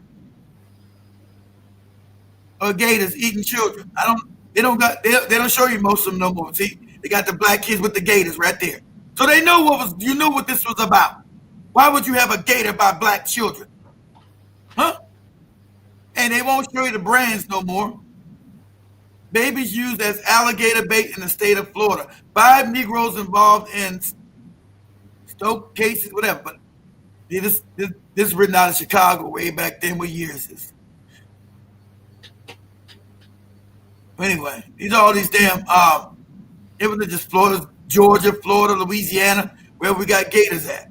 Right? So but these are on products. Okay, what do I call this, white people? Help me out. What do I call this wicked, heinous shit? So I shouldn't call it. And look, they got the black kid like a monkey. Look, see, they got this black kid looking like a monkey. Well, they got the monkey DNA. Black people, this kid don't have any monkey DNA. You do, white man. You do. These kids don't have any monkey DNA. You do. That's why you do shit like this. These black children don't have any ape DNA. You do. You have the Neanderthal rhesus monkey gene. These black kids don't have none of that shit. You do. So what do I call this? Okay, I won't call it racism. What y'all about to show me? Get out of this. What y'all about to show me? What do I call it then? Okay?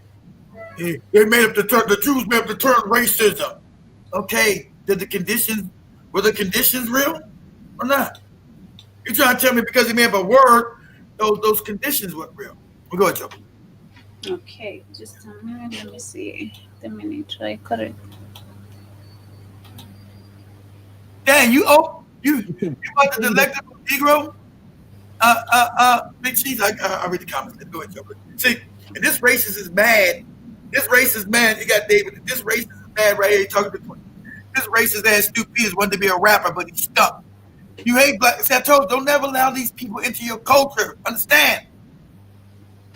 These M&Ms, these other motherfuckers. No, you get your white ass out of here. Go do your own shit. Make up your own music. You superior. Why you superior people ain't made up no music of your own? You got no music in the world that was made up by you people. None. But you're supposedly superior. Country you didn't make up.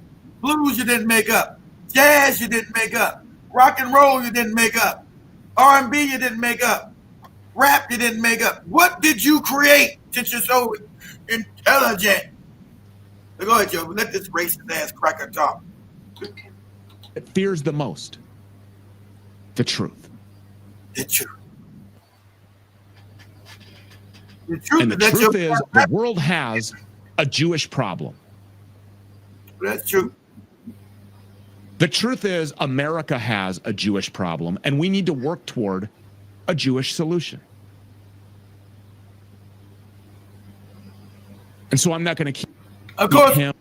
Of course, Ricky. See, pause the joke. Let me just read this. Of course, your thing is always going to be across East Africa because East Africans are the same as us. Joby's the same. Joby's DNA is my DNA. I already know that. Same people. Of course, it's going to be East, North Africa, South Africa. Of course, two brother-in-law from Liberia. Yeah, it's going to be all over Africa. They don't want to do that. They'll take you to Kenya, Tanzania, Congo, all that shit. They be like, I don't want to go. That ain't me. But your DNA takes you right back there. Fuck that. The DNA is made by the white man. That's made true. The white man made that DNA. They give you that shit. Because the DNA always takes them right back to Africa. Oh, shit, I'm in Africa, nigga. Or any of you waiting any longer. As you just heard, Dr. Duke is in the waiting room, and here.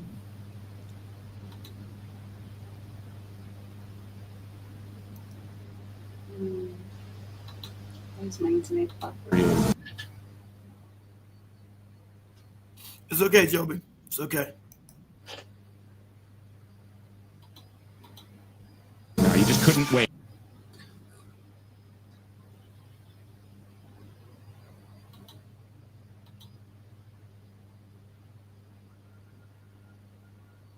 I know, jail, you've been in jail, and that's fine.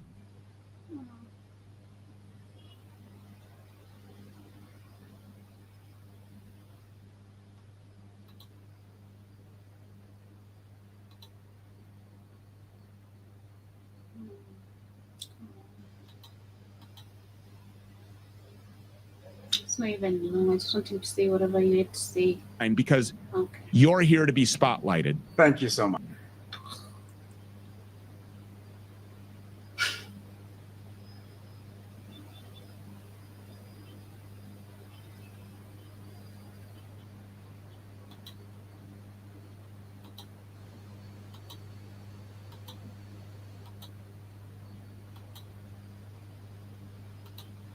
And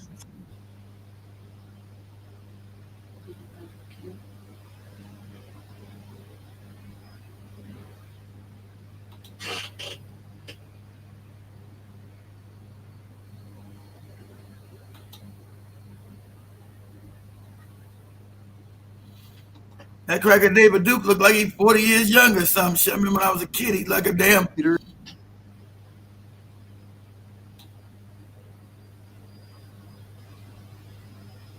Really?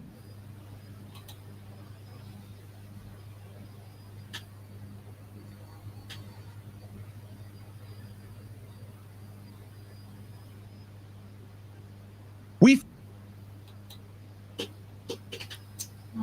I want you to get to the right point. So just a minute.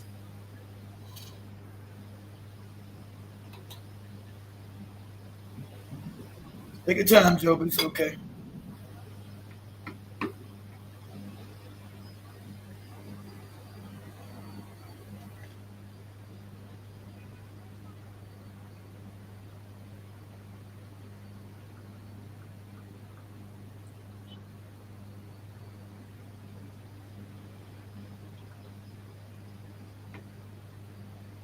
the truth is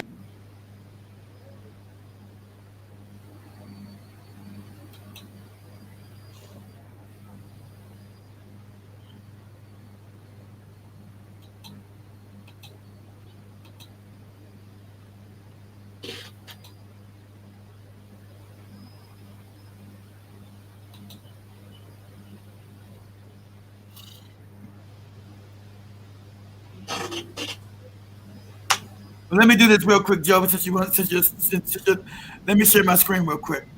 Okay. I want to make these white folks even more madder. All right. You always claim this nonsense about your fake IQs, like stupid and all you fake right-wing morons. Say black people, Africans are stupid. You got high IQ. Now, they understand your IQ tests are based on your culture. These are your cultural dynamics. So they're unfair to begin with, because everything you do is unfair. Make yourself on top. No, you're mediocre at best. See, things are changing. But let me show you. Let me share an image. Let me share this image. I'm going to read all. Go through the comments. We haven't read anybody's comments. I'm going to show you something. I'm going to show this picture. Let Joby read your comments while I keep this picture on screen. Okay. Your highest IQ are African children. Highest IQs on the planet. Higher than Bill Gates. You call your fake Bill Gates, your Elon Musk, and all. Ours are African children. You can look this up, white boys on BitChute. You get mad, your racist comments. It's gonna make you more mad. It's gonna make you want to go, cut your hair off, cut your fur off. I gotta cut all this fur off. Ah, yes. Okay. I'm gonna show you something. No, highest IQs in the world. Oh, smart, you like. The Chinese are. We're not saying that. We're being honest. We're saying the Chinese are smarter than us. We're just saying you black people are the stupidest. No. I've already told you, black people are the most smartest people on the planet. They know that. You know that. You steal our inventions, call them your own. It's like Benjamin Banneker. They give him credit, left him poor, burned down his house. That's what you do. But time is up. Like in the Super Bowl, Kendrick Lamar told you time's up for you motherfuckers. Time is up. That's why you're going crazy. Time's one. But let me just share something with you. I'm gonna share this thing while Joey reads these comments. Cause I want this to burn in your fucking soul. You can go look this up. Okay, you go look this up. Okay, that the smartest people in the world right now, man or women, any race, are these three children here. Let me know when you guys can see my screen. So this little black girl, this little black girl, and this little black boy are the smartest people in the world. Meet the three black geniuses with the highest IQs ever in the world. What? Is your head exploding? Is this racism? Is your head exploding? See, I was trying to Africa's the future. These are the three smartest kids who've ever lived, according to your IQ. What's your IQ? No, this kid's a little bit older than, but these are the smartest kids that ever lived. They're all black. They're all African. They're all black. Not white.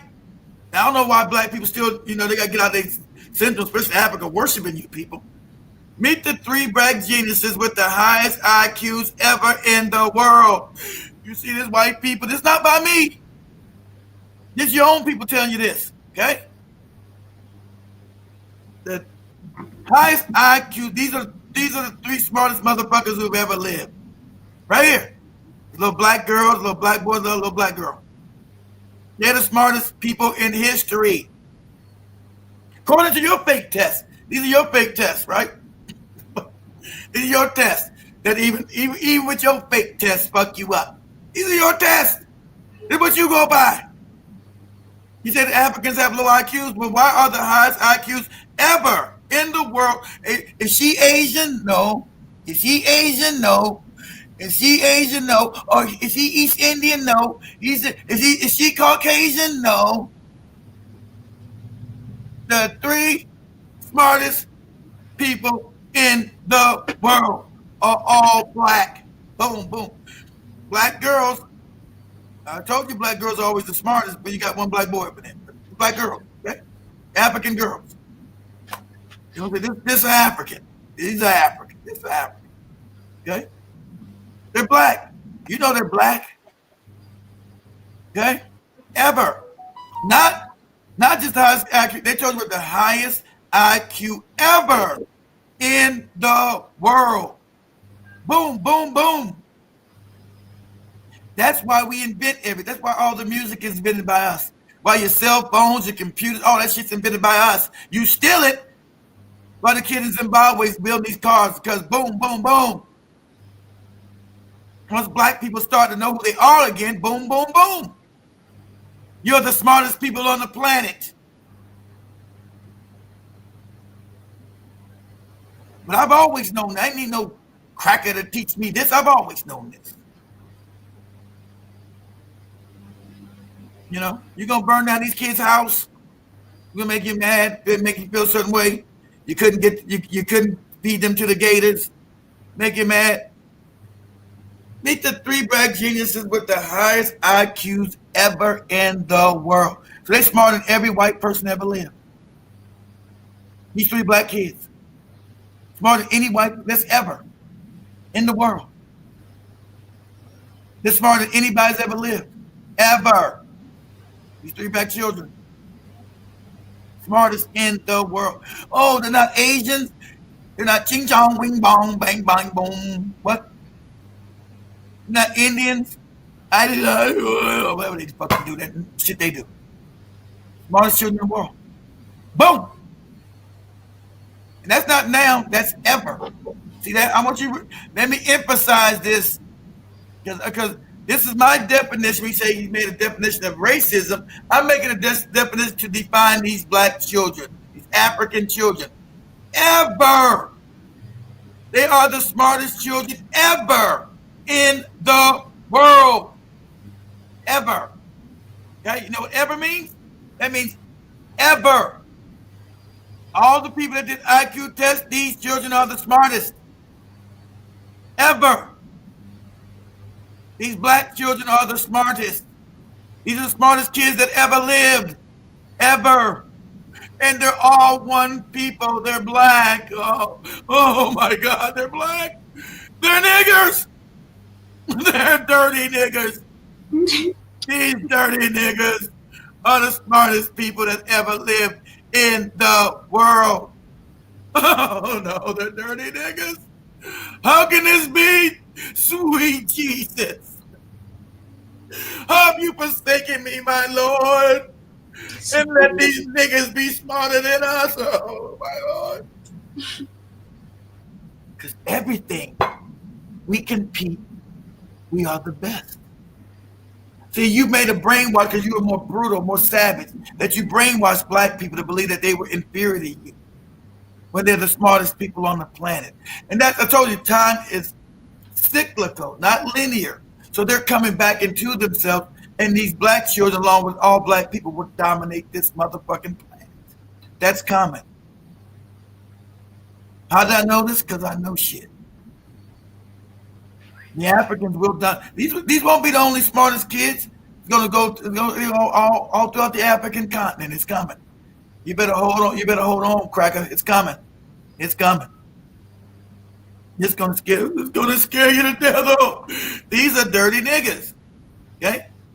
Who you said was stupid and dumber. And they're dumber than the Chinese, of the Asians, and you white people say the East Indians, they're the dumb. The Africans are just the stupid people, the dumb. I read all your goofy comments on your BitChute channels. That's what you say. I'm sure you guys came across this. You're not gonna tell us in your schools. I find shit. And you can try to debunk this, and you can't. This is known. It's undebunkable. Smartest people in the world are these children right here. I don't know. I think they're a little older now. I think they're like maybe. I think they're like almost teenagers now.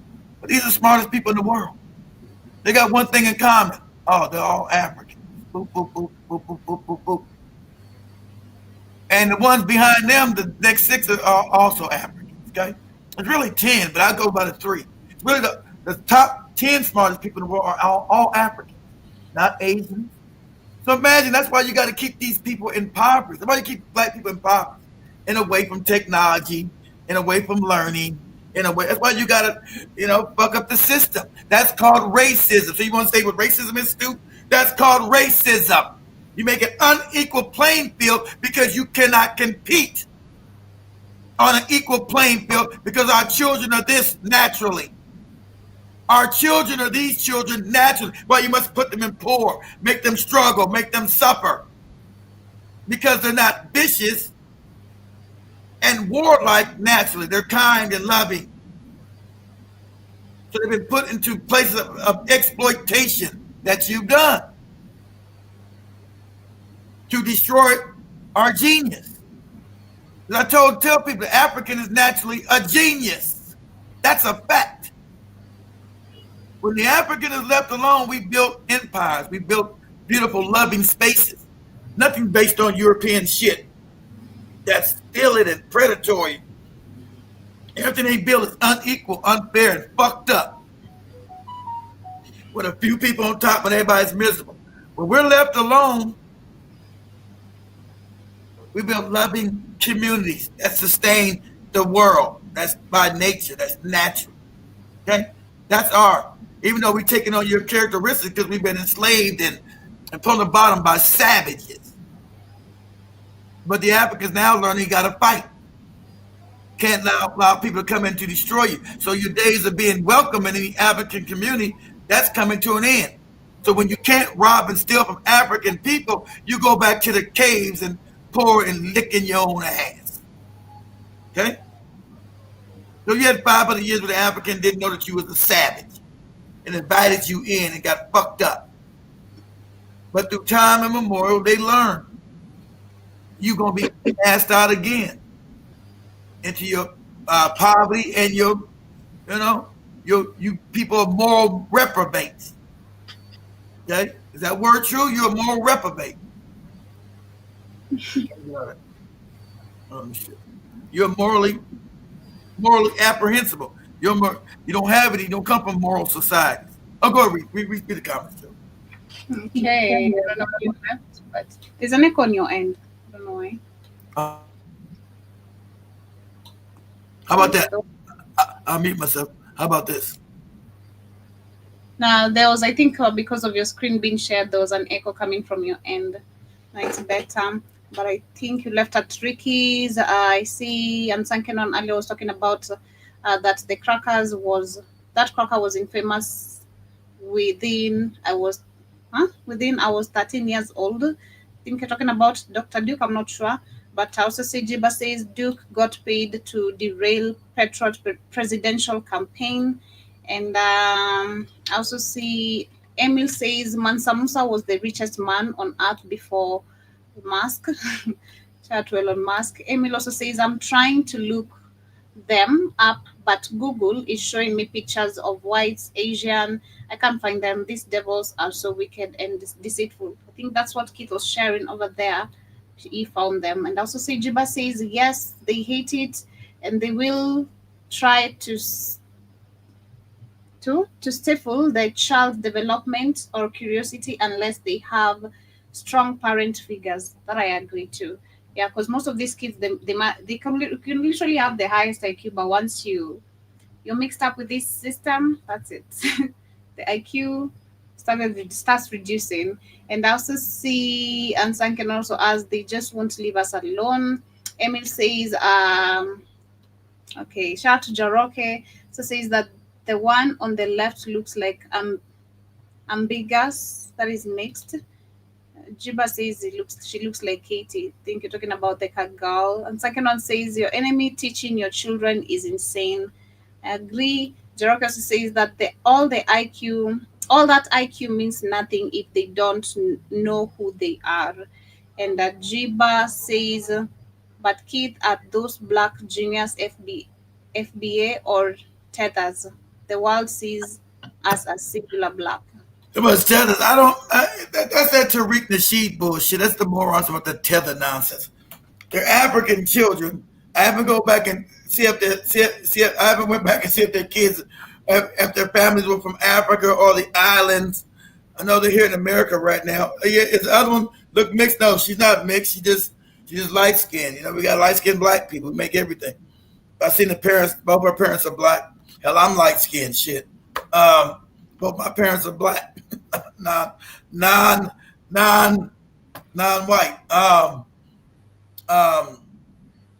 No, I just know I've seen all the parents. I don't know.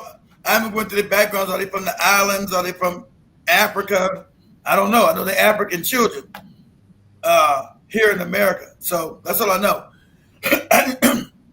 I don't do that. I don't do that fake Tariq Nasheed shit, FBA shit. The foundational Black American thing is phony. I told you. His goddamn wife ain't even found. His wife is from a white woman. His wife is from a white woman who's not even and from Haiti. So he's not found. And if you guys know the history of he plays on your stupidity. Tariq does, right?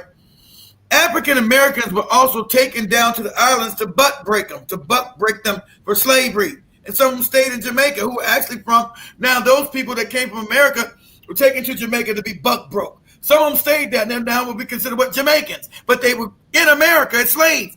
And some of the slaves in Jamaica years ago were taken here, and also some free to end up in Canada. So to say a foundation of Black Americans is fucking stupid. Because the slaves that were here, some didn't stay in America. When they freed themselves, they went all the way up to Canada. Because remember, even Malcolm X told you, anything south of Canada is fucked up. He said, remember Malcolm X told you, any border south of Canada, Canada's racist, not as racist as America, but he said anything south of the Canadian line is the South to him and fucked up and racist, right? So a lot of Americans, a lot of black people, they left the South with slavery. They didn't stay up north like New York or fucking Pittsburgh. They said, fuck that, I'm on out the country. They ran into Canada. So what about them? They were enslaved in America, but now for the last 100 years, they've been in Canada. They've been Canadians now. They left America. They ran north and went past the border. They didn't want, because remember, that's what that 12 years of slave shit was about with Lapita, right? Him being freed in New York. He was a New Yorker, right? And the Southerners came back and captured his ass and dragged him back down to the South and put him back in slavery. They didn't want that to happen to them. They said, fuck that, I don't want to be nowhere in the country. I'm going to Canada. So a lot of black slaves in America left and went to Canada. They still there today. Their family's been in Canada 100 years. Damn it, 200 years doing slavery. They left. So are they FBAs? The whole concept is fucking stupid because it's created by a moron who's on a grift. Whole concept. That's how you can grift the dummies. So they don't have any attachment to real history. So he'll call the Canadian a tether. If the Canadian comes to the show, you tether. The fuck is he a tether? When his family were enslaved here in the South. When they freed themselves, they didn't want to stay in America because they didn't want to be tossed back into slavery. So they ran they ran across the border and ran into Canada and set lives up in Canada. The majority of Africans you see in Canada were in America. They know they got a bunch of Jamaicans up there now, but the majority of Africans in Canada came from America. You don't know that fact? His dumbass FBA morons don't know that. So how the fuck are they tethers? Because their families were enslaved here. They don't get reparations. I'm telling you right now, you're not getting no I just showed you how wicked. You're not getting no reparations from this cracker. Tell you that now. Okay? Throw that out your mind. You got to start building. I think it's a law, like I said. Once they did, I showed you guys years ago. I got fined again. I showed you guys the law. After you got free, let me see what bill that is. There's a law saying that they're not going to pay. They told you way back then after you got free in 1865, Congress wrote a law saying we will not give money for the enslaver and the enslaved. So they said once you got free, we wouldn't give money to the motherfuckers we freed you from, which was a slave master. We're not giving them no money, which England did. We're not doing that. And we're not giving the slaves any damn money. They wrote that into the law. I gotta go find that law. I showed you guys years ago. That's in the law. Said we're not your reparations is your freedom. That's what these wicked crackers. They're not giving you no money. They said we're not paying for your freedom, and we're not paying the people that enslaved your ass. So this is a grip about for dummies that Tariq does because you're emotional. We're gonna get reparations. He always talking about send me money for my new movie, send me money for this. That's all. Dumb niggas are dumb niggas. You send them motherfucking money. You got your own lime FBA. What is this? FBA. And that's what the guy believe he got that from me because I know the motherfuckers used to look at us all the time back in the day when I would say Black Out Fire, the foundational black channel. I think he took that and made it the foundational black American shit. Because whenever I do the show, I say, welcome back to Black Out Fire Network, the foundational black channel. And I know I'm not working back to which we got that shit. We got that shit. Niggas just look at us all the time. We got that shit. We just put Black America on that shit. Foundation. Because I always say, welcome back to Black Out Fire, the foundational black channel. See, y'all shit, that sound good. Let me steal that shit and put American on that shit. I know it sounds crazy, but I know I'm right. I know I'm right. I'm like, so you got yourself a foundational black American. The fuck is that? What is that? His whole family ain't foundational black American. His goddamn mother-in-law's white. What are you talking about? His wife comes out of a white coochie. His wife comes out of white coochie. Okay? There's no foundational black nothing. But there's a dummy born in America. We know we were uneducated, so that's why his numbers are big on the internet. They want him out there selling that stupid shit. Understand, these are grifters and phonies. That's why their numbers are big. They want them out. That's why we're suppressed. They'll make his numbers big. It's all fake. It's all phony. It's all fraudulent. Talking that foundational black Americans. They're foundational black Americans. They're Indians. Slave trade. They're not. You're talking about fucked up in the head. Right? I don't care where them black kids came from, whether they're tethered or not. They're Africans. So whether they come from Jamaica, fucking Kenya, they're African. So I don't know. I know they're black and they're the smartest kids on the planet, and they're African. I don't know. I ain't looked. Did they come from America? Did they come from Jamaica? Did they come from Brazil? I don't give a shit. I know they're Africans. I know that. Okay? I know that. So I don't give a shit whether they black, they born in America, born in fucking Brazil, Haiti, Jamaica. I don't care.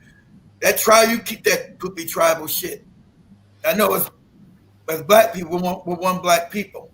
So As a wind up, as a wind up. Yeah, go ahead. Just one. Read these comments. Yeah, I see. I don't know. I left at Emily, who says that in the Asians too, they be trolling black pages on social media. Yeah, such a high IQ. Emil also earlier saying that exactly these crackers created a world of capitalism and inequality. Jarok also was talking about family could be from Arab controlled or Arab mixed areas on the continent. Emil also says this YouTuber a long time ago exposed to us pictures of Tariq dressing up. Yeah, it's white. It's white mama in black outfits. Yeah, in African garb. Yeah, African prince. I remember that. Yeah, that was funny. Hmm.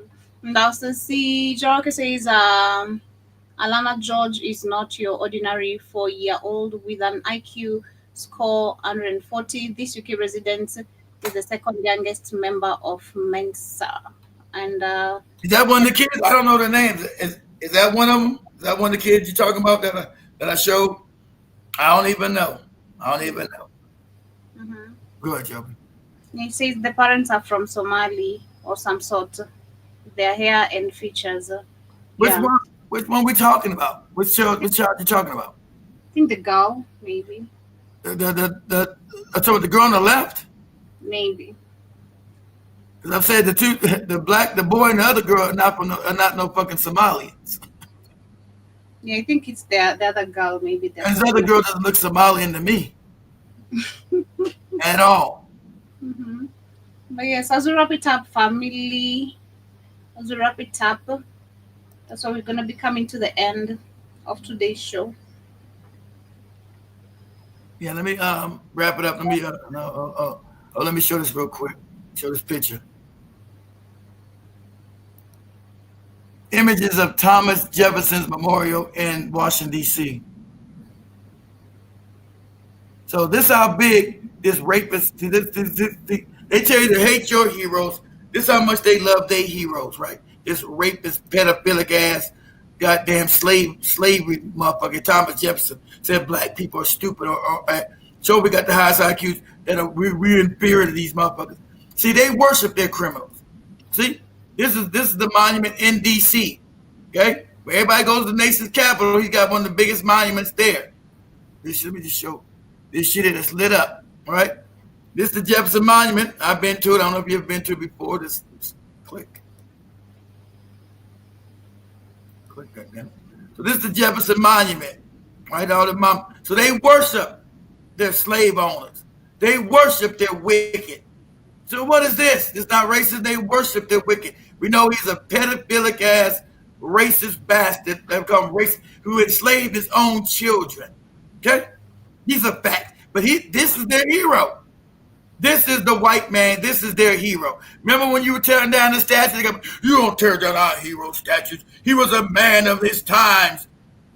So you were always wicked then. They would say he's a man of his times. Slavery was normal. Slavery was normal back then. So raping people was normal. Enslaving your own children was normal. So they let you know their wicketry is normal. Them being wicked is normal. Them being wicked is normal. See, because everything I said about this bastard is true. So their degeneracy and their wickedness is normal. I just wanted to say that. Let me end that. Wrap this. I'll be back on later on tonight, guys. Since I'm home for a day, and I'll be back home later. I'll be back on later. I'll be back on later tonight, guys, because I gotta leave out tomorrow. Yeah. NBA basketball players Kyrie Irving. Damn, who has a record? Kyrie Irving has a 250 IQ. I don't know about that. I don't think I've had anybody with an IQ of 250. I don't think there's no such IQ of 250. Byron, I have to look that up. I doubt that. I think Kyrie's smart, but 250, no, I don't believe nothing. They want to put Trump. Yeah, they want to put Trump. They want to put Trump's picture up on the mountain. Right? Yeah, we'll continue that tonight, kindly. Okay. Yeah, you guys will continue that tonight. I don't want to take so much time. She's not Somali. She's not Ethiopian. You're talking about the Horn of Ethiopia, Sudan mix. The Sudanese are African, man. They're not even a mixture. Well, the people in some parts of northern Sudan are, but Sudan's are darker than us. What are you talking? They're pure African. You seen the South Sudanese who were beating up Jobies? Those ones mixed. Yo, family, much love. Thank you so much for being with us today. I'll be back on later tonight, guys. Later tonight. Yeah, join Keith if he shall be back. But catch us tomorrow, right here, same time, same place, on the Africa Today show, and of course the other programs. So thank 9 you. o'clock. 9 o'clock tonight, y'all. 9 o'clock tonight. Since I'm home for a day. 9 o'clock tonight. Yeah,